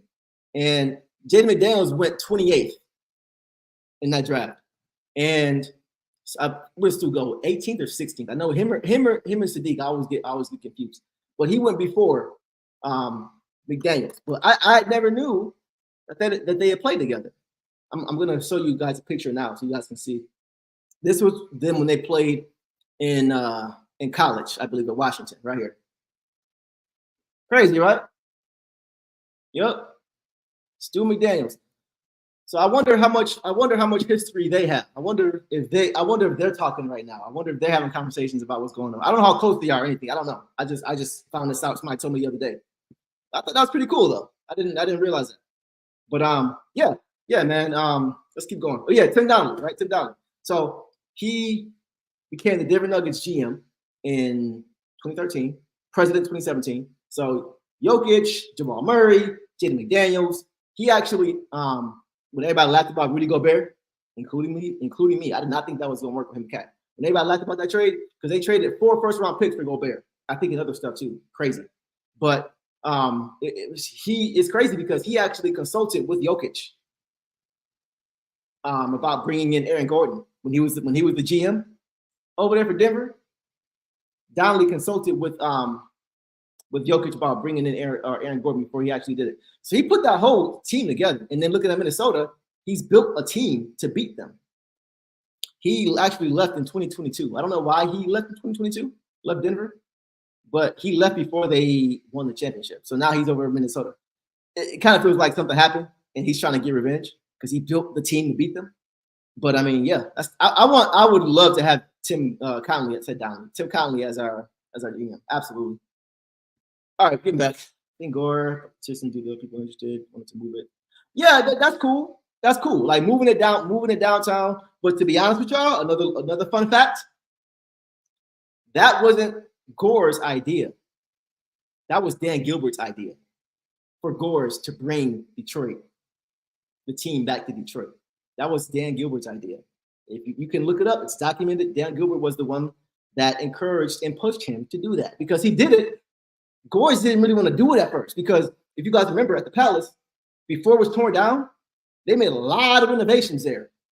They made a lot of renovations at the Palace, and it looked really nice. It was really nice. Updated Jumbotron, I believe, and just a lot of the seats were updated, and everything was just updated. So Tom Gores really didn't want to tear it down and take it downtown because he just invested all this money, all these millions and millions, which to him ain't nothing, but into the Palace, he had invested that. So Dan Gilbert is the one that really pushed him to get the team back downtown. So I can't even really give him that. I don't know. Maybe I'm being too hard on him. I'm not giving him a pass for nothing right now. I'm just not. Does hiring a hobo mean getting rid of all those extras? I hope so. Yeah, cut. Yeah.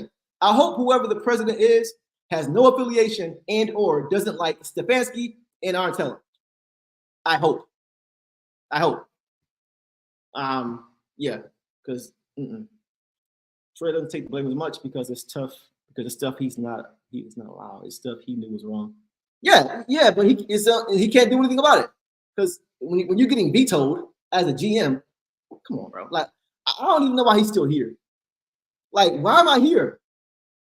Only thing that happens to me is I get trashed because they're making decisions, and I'm the faithful. I don't even know why he's still here. To be honest, I don't. Gores gets too much of a pass. Yeah, right. He gets too much of a pass. That's all I'm saying. Trey makes decisions that hurt this. No. You're wrong, bro. You're wrong. You must not have heard what I said about 10 minutes ago. I was just talking about this. Troy has had bad decisions, though. Why are you mad at him? Troy tried to kill. He didn't want. Okay, all right. Y'all have to understand what I'm saying. Like, I don't know if you guys are hearing me. He didn't make a lot of these decisions. He didn't want him. He didn't want Killian. That's all right, man. I'm gonna stop talking about it because it's clear that there are just some things that everybody just doesn't know or understand. I don't want to jump on anybody, but that's false, Steve. That's wrong. He hasn't made every right decision, right? But I know for a fact there are plenty that he either wanted to make and couldn't, or didn't want to make and was forced to anyway. Okay? I'm just telling y'all what I know. We need a white guy to talk. People undermine black employees too much in the corporate. Come on, man. I ain't trying to. You about to open up a can of worms with that one. But there is some merit, a lot of merit to what you're saying. Facts. Hopefully we get someone with a track record of success that demands we give it all the advisories before he takes the job. Yeah, it's true. This is like scheming for the Force sell team. The Lions lost. It's not happening. It's their team. Not worth complaining about. We need better management now. Bro, listen. That's your opinion. That's like it sounds like you have some ties to the team. I ain't gonna lie to you. That's what it sounds like because you haven't really acknowledged anything out there. I've made a lot of points about it, and you're not even really addressing anything. So, you haven't addressed if he's done anything to help the city in 12 years, anything, including the hire, because the hire's trash, not trash, but the hires he made were wrong because he didn't know what he was doing because he don't know basketball. Period. That's it. You haven't addressed any of that, bro. I need you to address that. Can we address that? No, it's all love for sure. But I need you to address that. That's what I'm saying. Like for what you mean that we're complaining about, bro? Like what happened? What happened when they brought in a good GM? What happened when the Lions brought? I'm glad you mentioned that. What happened when the Lions brought in a good GM? When Ford came in, right? When she came in and hired a GM because she knows the game better than the previous. You see what I'm saying? It has to start there. Brad Holmes has turned this thing around in 3 years. You know why? Because he knows how to draft and he knows how to find a coach that is linked to what he's looking for. Therefore, the coach is going to find and coach the players properly based on the way that the GM wants him to do it. And the GM is put in place by someone above him who hired him, who knew what they were looking for. Tom Gores doesn't do that. That's the difference. I'm so glad you mentioned that. That's a perfect example. That's a perfect example of how fast things can change when you make the right hires. See what I'm saying? We need better management. That's what you said. Why do we need better management? Who hired the management? You don't get to hire people and then not take accountability when that hire is trash. You can't blame the person that you hired. They didn't hire themselves. You should have knew before you hired them not to hire them. You should know the game. Or at least, once again, have somebody under you who's going to know the game and then can make that hire. You don't not know the game and make the hire. That's all I'm saying. Accountability, man. Accountability. Let's see. I'm gonna go for a little bit longer, y'all. I'm gonna call it. Okay, you understand that Troy Weaver hasn't made all decisions. It's not. Thank you. That's all I'm saying. And see, like Steve, like I said, bro, it's a lot of things behind the scenes that are happening, bro. I don't blame you for feeling how you do, man. It's just hard to have a real conversation about it without all the facts being out. You know what I'm saying? Like, so yeah. But I respect your opinion. I just vehemently disagree. Complaining about the owners like complaining about your landlord and expecting them to sell the apartment. What? All right, man. I'm done, bro. Like I don't even know where this is going. I don't even know what we're talking about anymore. I'm trying to talk about basketball, and these examples don't make sense to me. Complaining about the owner is like complaining about your landlord and expecting them to sell the apartment or house you live in. What do you mean?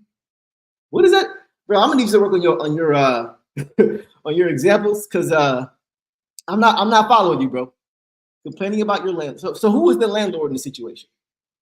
Who is the landlord? Is the landlord the owner? And expecting them to sell the apartment or house you live in. What do you? Here's the difference. If that's what you're saying, in order to have a landlord, guess what? You have to decide to live there. You got to decide to live there. You pay to live there. You're asking to live there. They're not asking to bring you in. They're not. Hey, you want to live here? Can you please come live here? That's not. It's different. It's different. It's different. It's not the same thing. Not the same thing. Tom Gores went out and sought out these people to hire, and then complains with the landlord. They're trying. They want to be here. It's different. Not the same thing. Not the same thing. How you feel about Bron? Very funny, Marvin. Y'all know me, man. I'm a Bron guy. Aside from the financial boom that bringing him, he's a pipe dream. But aside from the financial boom, guys who want to play with him, man. Come on, it's LeBron James. Guys want to play. He obviously be better everywhere he goes. The team improves, right? Not win the finals every year, but they improve, right? The Lakers aren't great right now, but when he got there, they improved. The Cleveland Cavaliers, when he got drafted, they improved. When he left Cleveland, they were trash. Went to Miami, they improved. Left Miami, they were trash. Went back to Cleveland, they improved. Went to LA, they improved. See, so like he would bring improvement to the team, but it's like let's see, Gores by and brought the team to stay in the community. The other that was interested wanted to move out of Michigan. That could be the case. That could be the case. I mean, because he's in Cali way more than he's here. He's not really ever here, and when he is, it's like a few games of the year. That's it. Let's see. All right, a few more, y'all. And I'm gonna call it. Dude, gotta put something. Yes. I speak to his brother often, guys. Okay, I'm gonna leave it at that. That was what I was speaking on. Not about downtown Detroit. Okay, I got you. Pistons need a Dan Campbell coach. Yes, bro.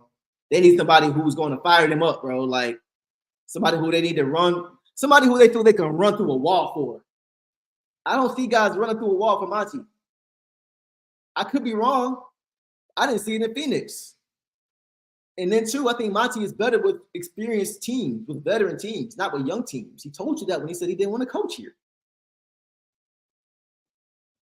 I feel you, Stephen. There's lots that happened behind closed. Yes, follow the team and yeah. Troy and Gores had that's the tip of the iceberg, Devin. But everything you said about that was absolutely factual. I wish okay.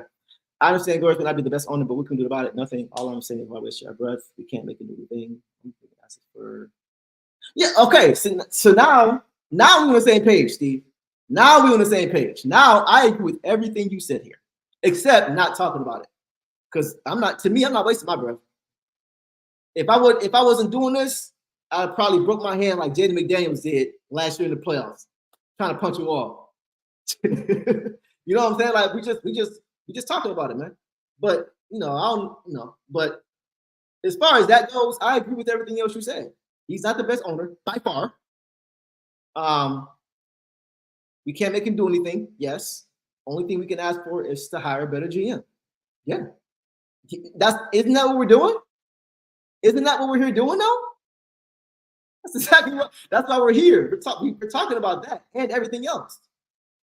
In order for us to get to the point of the conversation of hiring another GM, we can also talk about how upset we are.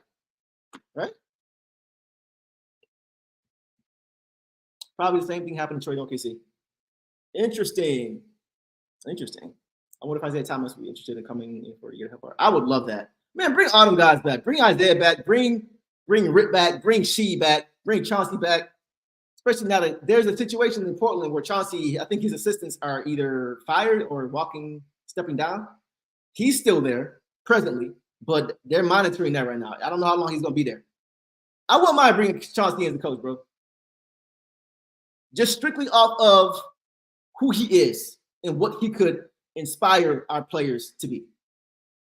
And then on top of that, he knows that this knows he's a championship point guard, Finals MVP.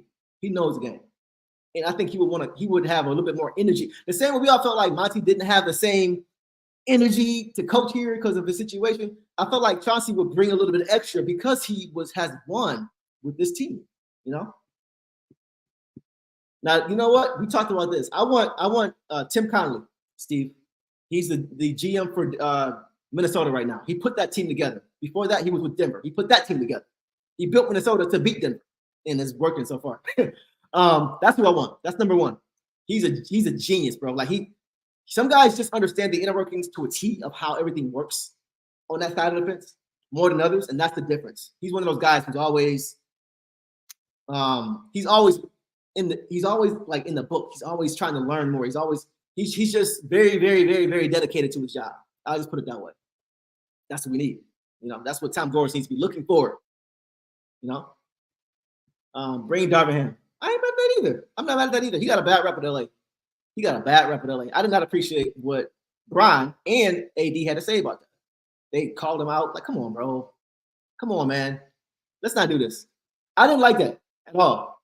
Like, he took you to the conference finals last year, bro. You lost to a better team. There's no, LA, Darvin Ham was not the reason LA lost to Denver. And they probably would have lost to other teams too. They wouldn't have beat Minnesota. There's no way the Lakers would have beat Minnesota. Before everybody said, oh, they should have just let OKC or let the Pelicans beat them in the play-in. The Lakers let the Pelicans beat them in the play-in. They played the Thunder instead of the Nuggets. They should have just lost. I don't think the Lakers would have beat the Thunder. I don't think the Lakers would have beat the Thunder as constructed right now. The Thunder are deeper, they're better. Sorry. So that was terrible to fire Darvin Ham, bro.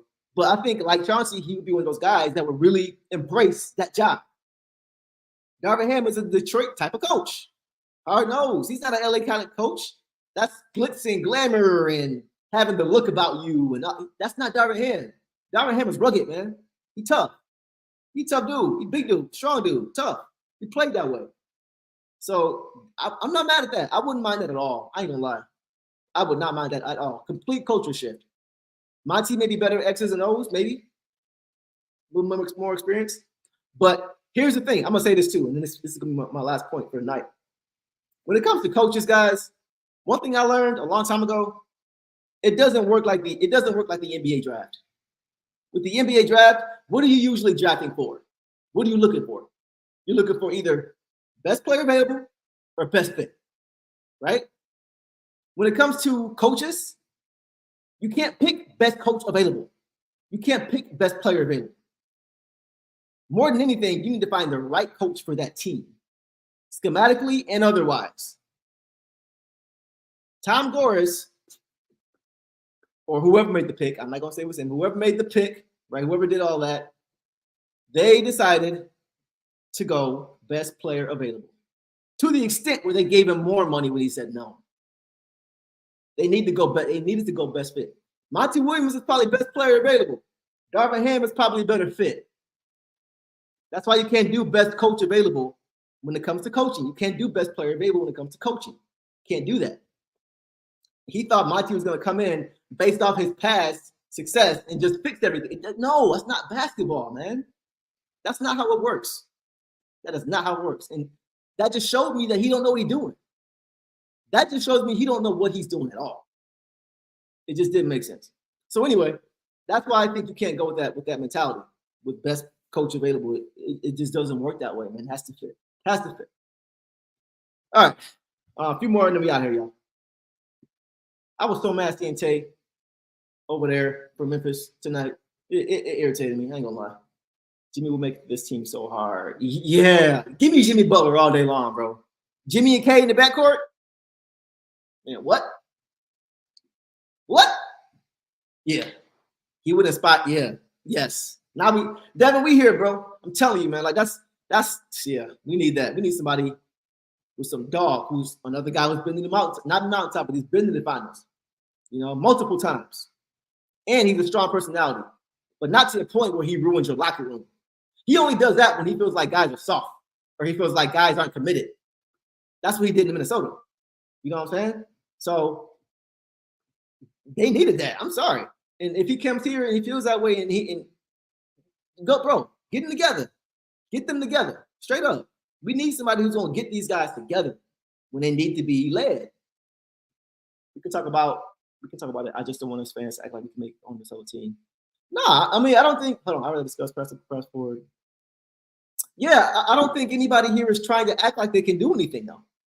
Nobody is acting like they can do anything to make Tom Gores do anything. Tom Gores don't know who we are, any of us. Let's keep it a buck. He don't know us. You don't know me. I don't know him. You know, but so I don't think anybody here believes that they can make him do anything.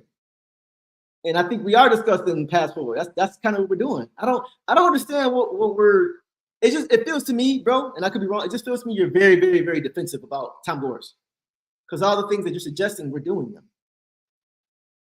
All right, Willie Green could be. Yeah, I like Willie Green. Willie Green's a good coach too. Phoenix should have hired Mark Jackson. Man, there's a lot of teams should have Mark Jackson, but Phoenix is one of them. I don't understand why Mark Jackson continues to get this shape. I don't mind Mark Jackson coming here. I would love it, actually. I would love Mark Jackson coming here to coach. 100%. Okay, man, y'all are really active tonight. I like Darvin and Chauncey, but I like Monty and his staff as well, man. Definitely give Monty another year. We need to start. Yeah, and that's I'm in the same place, bro. Like I'm willing to give him the same reason I want to give Jaden Ivey another year. The same reason I want to give JD another year. The same, like I don't want to be unfair. I don't want us to be unfair as fans. I know it could. We have a very short leash for people, like for players and coaches, because we're tired of this. I get it. We have very low tolerance for any shenanigans because we're tired, because we've been dealing with this forever. We still got to keep it within reason, though. You know, I don't want us to get to a point where we're just so tired where, you know, a team, we go on a 4 or 5 game losing streak and everybody's saying fire somebody. I don't want to get like that. You know what I mean? So, yeah, I will give him one more year, one more season, and kind of go from there. They need players 2 and Harris 6 men would be nice. Yeah, I'm not mad at that. Willie Green, Detroit native. Yes, another one. Bill Laimbeer. I don't know if Bill Laimbeer is ever going to get a head coaching job. I don't know if enough players just like him, to be honest. Outside of Detroit, I don't know if a lot of guys like him. Like GMs, executives, players, coach. I don't know. He's still got that rep. I don't know. I don't even know. All that will matter here is if the executives like him. But I will say this: I don't know if I haven't seen, because he coached the WNBA. He coached the Shock. I think he won 3 championships. He was really, really good with the Shock. They won 3 championships. I've never seen a WNBA coach become an NBA coach. It's different. Different personalities, different way you have to talk to them. Certain things you just can and can't do depending on who you're coaching. You know? So that would have me a little bit concerned. As far as having him from a cultural standpoint, I'm all for it. I just wonder how he would be received by everybody, not fans, but everybody else. Everybody outside of fans. I wonder how he'd be received. Yeah. So yeah, that's what y'all saying the same thing. Monty should be like Mark Jackson for real. You don't need to yell and be aggressive to care or be. No, that's true. That's true. And I'm not saying you disagree with me because I think we agree. I just want to see more fire. I want to see more fire. Do you guys remember when we lost that game to New York? When DiVincenzo just ran over Asar and they didn't call nothing and they got the ball back and hit a 3, we lost? Remember how angry Monty Williams was after that game? Remember how pissed off he was? That was the only time all year I saw that from him. I'm not saying he's got to be demonstrative every game and start acting like Vikings old head coach and talking like Herm Edwards. We played to win the game. He got to do all that. He got playoffs. He got to do all that. But just so you care a little bit more. I'm not saying he doesn't. I didn't feel it, man. I didn't feel that he really cared 100%. It felt like as the season went on, he started to show it more. And I will say I did see progress from the team as far as understanding what they're supposed to be doing schematically within the system. I saw that a lot more later toward the end of the season. Beginning of the season, everybody just discombobulated and nobody turnover after turnover. I mean, that happened all year long, right? But toward the end of the season, it seemed like they at least started to understand what they're supposed to be doing more so than the beginning of the season. That's why I want to give Monty one more season. I want to see if he can really get guys to buy in and understand what he's doing system-wise, and then we'll go from there. And I think he wins 20 wins again this season. I'm sorry, you got to go, bro. You know, but yeah, one more season. I'm done with Monty coaching. He played livers. He's Bagley started minutes and left Ivy on the bench. Show he doesn't know how. I mean, you know what it is, D-Buck? I feel like I could be completely wrong about this one because I have no intel on this. It just seemed to me like Monty was trying to be the smartest guy in the room. It seemed to me like he overthought. He was overthinking what he should be doing to where nobody else understands but him. And this is going to work like magic. That's what it felt like to me. Because there really was no reason. I understand that Ivy had his struggles this year. I understand that thematically, defensively, he was out of position a lot this year. I do understand that and acknowledge that 100%, right? But wasn't everybody else? Was everybody else on time for their assignments? Was everybody else switching properly? Was everybody else helping the helper? Was everybody else not turning the ball over? Was everybody else doing those things? Or was it just Ivy? Everybody struggled this year because of the system and because this is a young team. Everybody struggled this year. So why is Ivy the only one getting singled out to the point where you take his starting spot? And then, like, it's not even like it was a post-game interview and he's just like, yeah, you know, Ivy missed a lot of assignments tonight. We really got to – it wasn't even that. You benched him, bro? Come on, man. Come on, bro. I felt like he was trying to be the smartest player in the room with backfire. That's really what I think because I didn't see it change. I saw Ivy still being Ivy. He may have improved a little bit defensively, but I didn't see enough to warrant that decision to bench him. I think Monty can have us right with the players still. Wings and bigs should be top priority 100%. Draft whatever replacement you can get for backup 5. Wiseman has lost cause, and we should. Yep.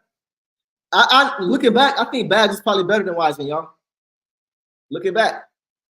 I'm not going to blame that on Troy because at the time, they were pretty much like this. You know what I'm saying? They were pretty much like this. I think Troy just chose the wrong one. If that was his decision. I don't know about that one. I can't comment on that one. I don't know if that was him or if that was them. I don't know. But if that was him, he missed on that one because Bagley is a better player. I think he thought Wiseman could have been better defensively over time, but Wiseman's had enough time to show improvement. And we can't really rely on this Golden State thing. Oh, he didn't fit the timeline. They didn't give him enough patience, or they weren't patient enough, or he didn't have enough reps. He played a lot this year. I didn't see a lot of growth. Personally, I just didn't. And I think Bagley is a better player than him. Even though Bagley isn't the defensive player, Bagley is a tougher player. Bagley's tougher than him. Bagley's not going to bang down low and all that, but he's tougher. He's more of a presence in there. I think he understands how to use his body better too. Which is big. Yeah, I just need more fire from Monty. That's it. Okay, a few more, and then I promise I'll be out of here. 5:30. I actually don't care about goals at all. Just some practical things we can do to improve the team. Only change isn't practical. If I was at LC, I'd be shouting. So yeah, exactly, Steven. Yeah, no, I'm with you, bro. I think we're saying the same thing. I just tend to really, I don't hold back. Like if you got to be called out, I'm gonna call you out. I don't care. It doesn't matter. This is basketball.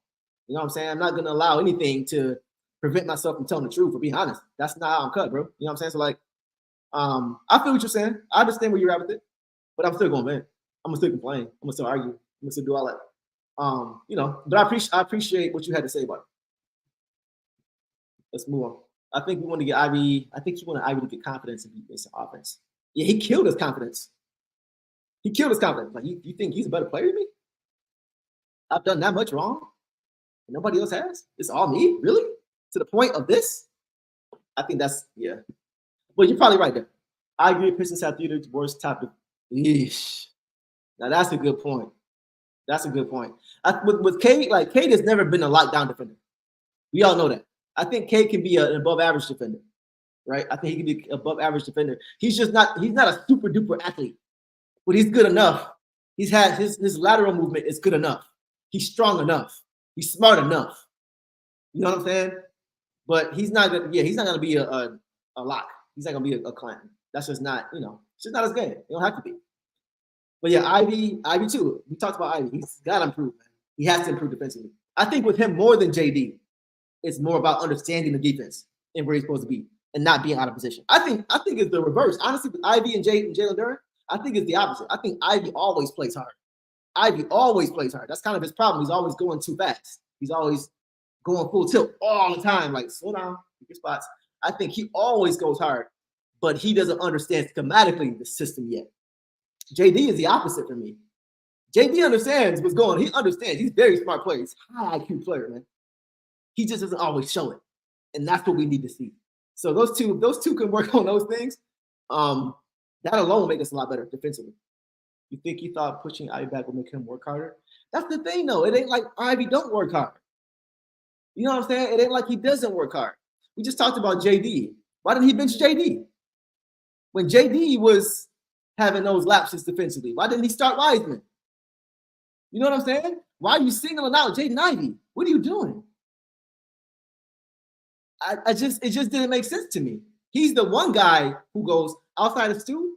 Those are the two guys to me that play the hardest all the time. I've seen K times take plays off. Right? I don't see Ivy take plays off. I just don't. I be looking. I don't see it. I don't see Stu take plays off. I just don't. I don't see it. You know what I'm saying? So I don't see how that would have. I don't see the thought process there. Make him work harder than who? Harder than what? He's already working. You know, I don't know. Okay. 2 more minutes. No, Bags. I mean, neither one of them are it. Neither one of them are it. I just thought Bags could have been a little bit more it than Wiseman. Yeah. Got a clean house, new GM, new coach, new player. So yeah. Okay. I would probably include JD in that conversation, but I'm not mad at that. Maybe Ivy, probably fourth. But K, Nassar, and JD, and then Ivy in that order for me. Bagley was a money move. They had more cap and needed a better backup regardless. Yeah, it's true. It's true. You hitting tonight, bro. Devin, you on tonight, bro. Should have kept my right. Good night, Deuce. I pray we get some good. Yes, bro. Yes, sir. D-Dub still here. All right, y'all. I think we're gonna call it, man. Anything else y'all wanted to touch on? If not, we're gonna get out of here. I feel better. How about y'all? Y'all feel better? Getting all the stuff off our chest. For a second, I actually forgot the lottery happened, and then I got reminded again. All right, so we have a very interesting offseason. The main thing I'm looking for right now, and I'm not even really looking for it sucks because I want to look for it quick. It needs to happen quick, but I'm afraid if it does happen quick, it's going to be rushed, and that's finding a president. We are 2 months from the draft. The guy we wanted is not available. So now we are back at square one. We're 2 months from the draft. I hope we don't rush and hire somebody just to hire somebody, just to fill the position because the draft is right around the corner. That's what I'm afraid of. Hiring somebody who's not right just because we have a vacancy. We got to fill the vacancy, but it sucks that we're starting the search now because now we got to do it quick. So we're in a bad spot. We're in a bad spot. We don't have a GM or a president, and we don't have a lot of time to find the guy. This is the most important decision for us for the next 5 years, in my opinion, and we're rushed. And we got the fifth pick in the draft. And we had the best record this year. All right, y'all. I'm going to call it a night, man. Yeah, see, he's a hard worker. Yeah, just don't know the team could force me back there. Yeah, he's got to get better. Can't keep the core of the worst.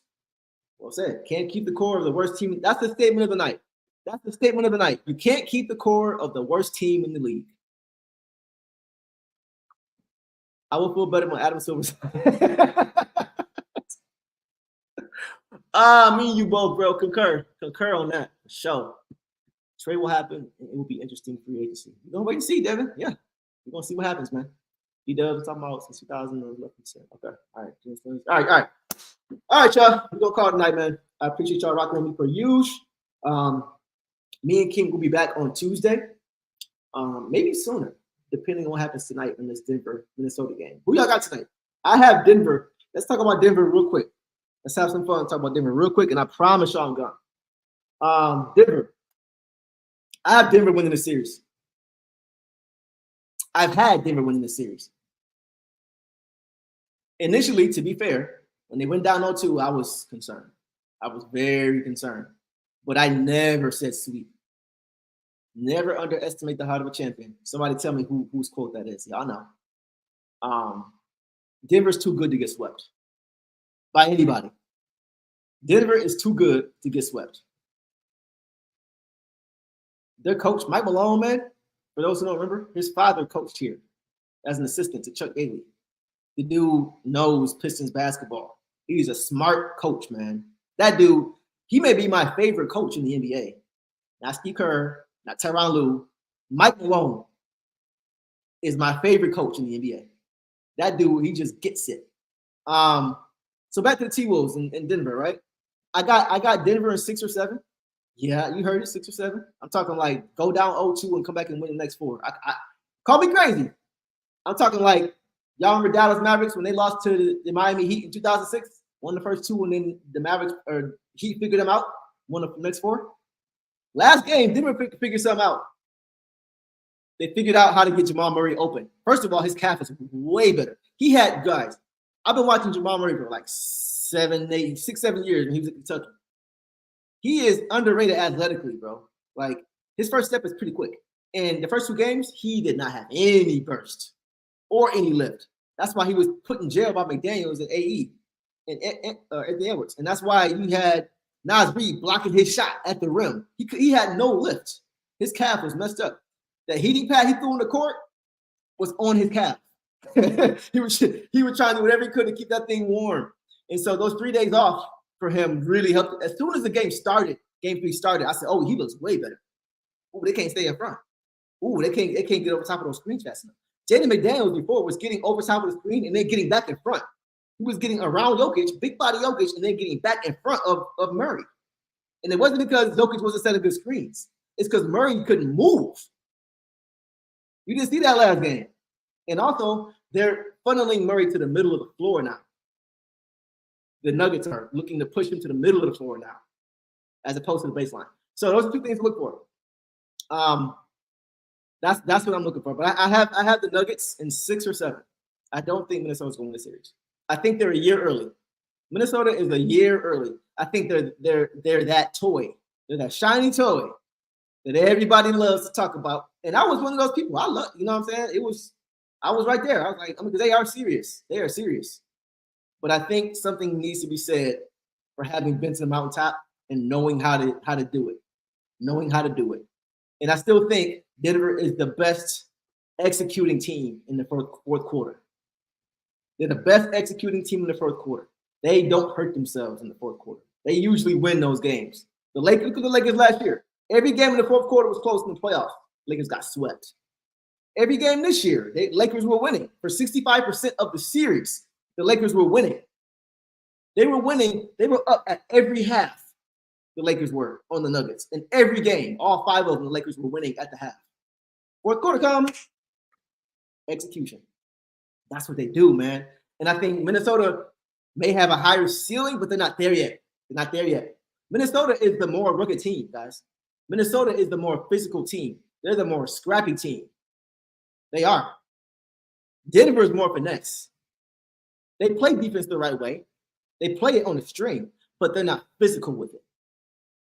And that's why they got punched in the mouth and lost so bad, aside from Murray's injury.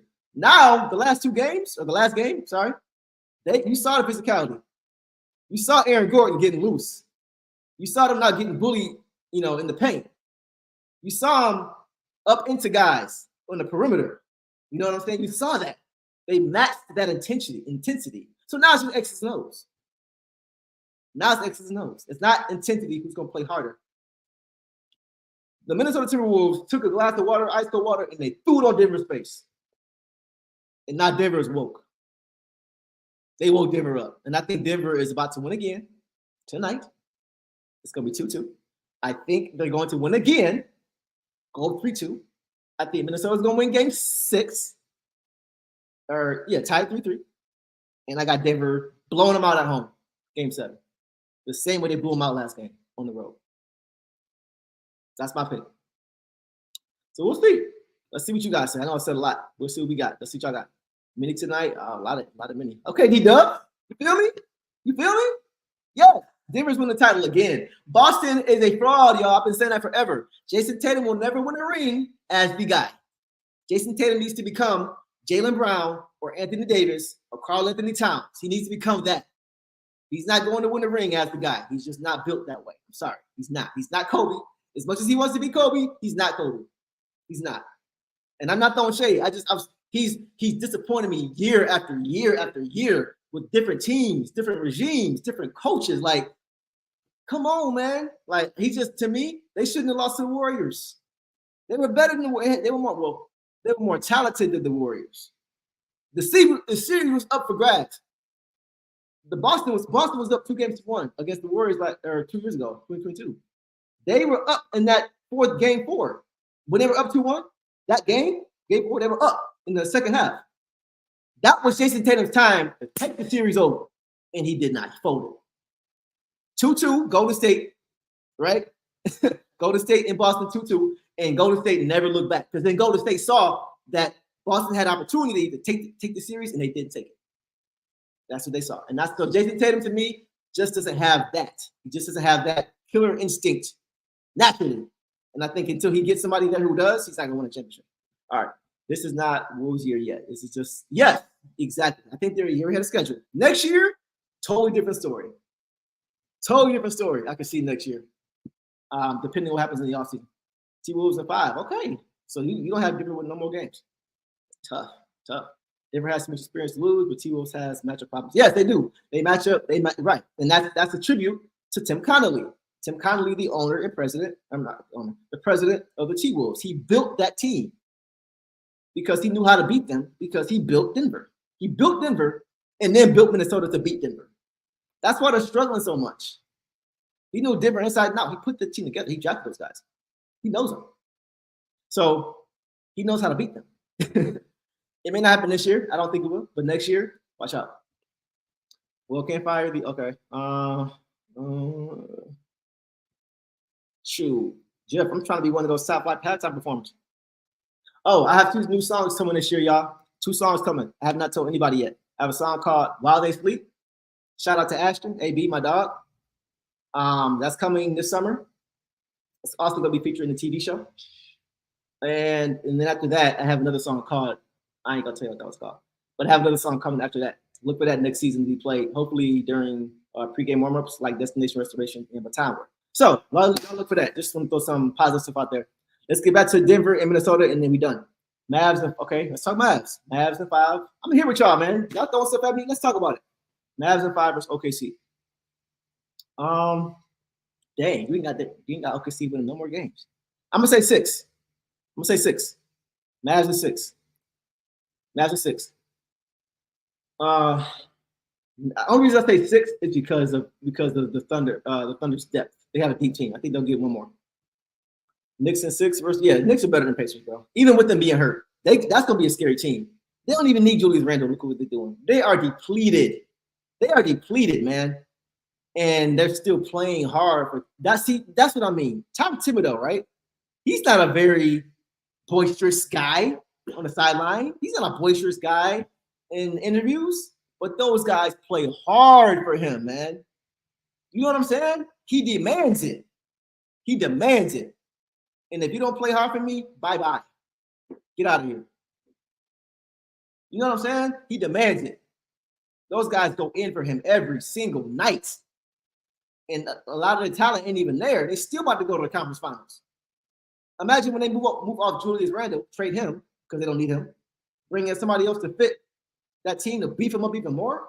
And they got 11 draft picks over the next 7 years. I'll say it again. They have 11 draft picks over the next 7 years. That's 1.3 draft picks, essentially, every year for the next 7 years, y'all. So New York is in a good spot. Okay, let's see.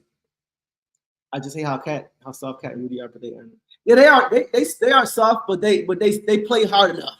They play hard enough, and they big. It's easy to be soft when you big. If you little, you can't be soft. You know what I'm saying? I think because of them, they can throw their body around. And that's But they are. I do like Cat though. I do like Cat. Had Celtics in 5 versus Cavs, but their coach is terrible. They probably win in 5 now. Yeah. So you're not a Joe Mazzulla fan? I'm not either, personally. I thought they should have kept Ime. And look what Ime's doing with Houston. I'd rather see T Wolves versus OKC, but Denver and Dallas ain't gonna take it easy. Yeah, we'll see. We'll see. Hey Steve, let's pop back on Tuesday and see what happens. We'll talk about it for sure. Saying Chet and Joker is a better series. I want to see that, man. I honestly want to see Dallas versus Denver. I want to see Dallas versus Denver. It just feels like it would. I want to see Jamal Murray against Kyrie, man. I want to see Jamal Murray because to me, Jamal Murray is Kyrie light. He's not quite as good, but he's very good, man. Like he reminds me of him. He ain't afraid of nobody. I would love to see Kyrie versus Jamal Murray. That would be fun. Ooh, that'd be fun to watch. That's what I want to see. And then Luka. Yeah, I don't know, man. I feel like Dallas could give Denver problems. They gave Denver problems in the regular season, and now they're way better defensively. And they got Gafford over there, big now. They got bigs, and they have Derek Lively. They're not great players, but like Minnesota, they're big bodies. They throw a Jokic. So I want to see Dallas and Denver. I think it's just like, okay, what are we about to watch here? There's so many different things you can look at with that, you know? Yeah, I hate to say it. Nah, bro. Okay, for the first time tonight, we disagree. I don't see Indy going nowhere. The first two series that they've won, they've beaten teams who've been injured. They beat Milwaukee. Dame was hurt. Giannis was hurt. They needed their bench players, and you know what I'm saying. They needed the other guys. Chris Middleton dropping 40. Like, come on, man. So Chris Middleton once again being put outside of his role, like he was with Detroit, put outside of his role because Giannis was hurt. You know what I'm saying? Like they were hurt. Imagine if you had a healthy Chris with a healthy Dame and a healthy Giannis all series. It's a little bit different. And then now like they're not gonna beat New York, but they're struggling with New York, and New York is hurt. I just Pacers ain't that good, dude. If the Pacers get there, I don't have any fear of them. I don't have any fear of Boston, but I really don't have any fear of Indiana. I think Boston will wax them because Indy don't play no defense, and Boston's offense is just as good. You know what I'm saying? Like their offense is they shoot more threes and make more threes than anybody, and their defense is better than Indiana. So I don't even think Indiana will have a chance. You know, but we'll see. I can see Pacers knocking the Celtics. Y'all crazy. I won't say y'all crazy. Yeah, y'all crazy. Y'all crazy. They're not knocking the Celtics out, bro. I ain't even a Celtics fan, but they're not beating the Celtics. I just don't. If Boston wins this year, JB comes. Hey, okay, let's talk about that. Yeah, I don't mind JB coming to Detroit. Him and Kate, once again. JB kind of giving me Jimmy Butler type vibes, you know what I'm saying? Rugged player, defensive player, good offensive package. Yeah. Pacers underrated. I just hate them because of the bro. Okay, so look, Devin, me and King are gonna do a whole segment breaking down frame for frame that brawl. It's so many. I've watched that thing 1,000 times. It's so many things that I've seen in there that like I'm like, whoa, really? That happened too? So we're gonna do that soon, Devin. We're gonna talk about that brawl for sure. Because that Indiana team, man, that's the one team in the 2000s that scared me. I'm gonna end it with this. Indiana is the one team that scared me in those runs we had, even before the brawl. 2004, even though the Nets took us 7 in our playoff run, the Nets had beaten us. So look, check it out. In 2003, the Nets swept us. Right, the first game, Mendo Core missed that alley-oop layup at the end. He had a tip and he missed it, and we lost by 2. Game 2, Chauncey gets fouled by Jason Kidd on the 3. They don't call it. It doesn't come close to the rim. They lost by 2. And then once we went back home, those were on at home too. Both of those, it was like Denver. Both of those 2 games were at home. And then we lost both of those, and we had to go to New Jersey, and they just waxed us. So we didn't even, but they didn't scare me like that. Even though the Nets had beaten us the year before, 2004, they didn't scare me going into 2004 because I knew we had gotten better because we have a sheet. The one team that scared me was Indiana because, and more so in 05 than 04. I'll talk about why. But Indiana was the Pistons, Minnesota. Like, you know how we saying like Denver is or Minnesota is built to give Minnesota problems? Indiana was built to give Detroit problems, man. Indiana was built to give us problems. They were built for that. Like, Tayshaun was probably our best perimeter defender, and he was just getting bullied by our chest. He's just too strong. You know what I'm saying? Like, And so that year, and Jermaine O'Neal, man, without Sheed, we lose. Jermaine O'Neal outplayed Sheed in that series. He did. He at that point, Jermaine O'Neal was better than Sheed. At that point, Sheed had just gotten to his prime. He was just in the downside. He got a little bit heavier. He wasn't seem like he was with Portland. He got a little bit heavier. At that point, Jermaine O'Neal was better than Sheed was. Rasheed could shoot the three better, but Jermaine O'Neal pretty much did everything else better. Slightly at that point. So he scared me. We couldn't stop him, whether it was Ben or Rasheed. We could not stop. Ben wasn't tall enough.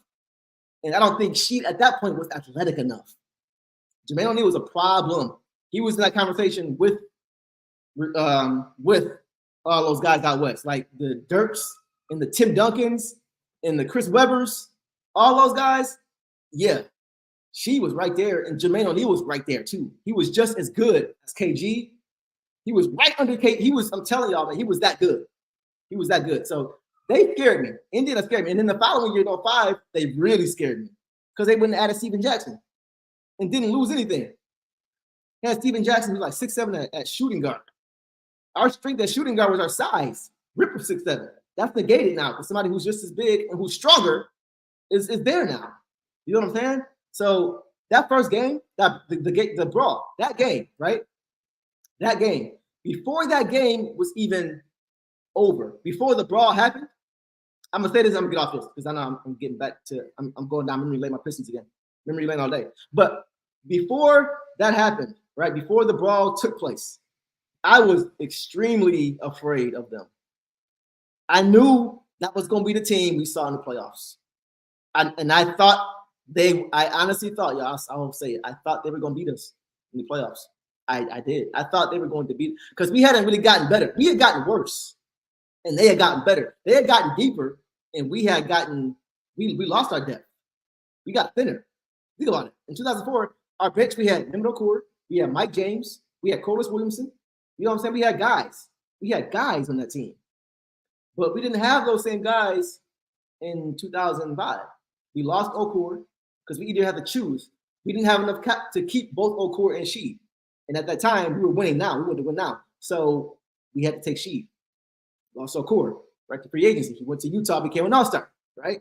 And then we lost Mike James. We lost Corliss Williamson, who was a sixth man of the year. We didn't have any depth.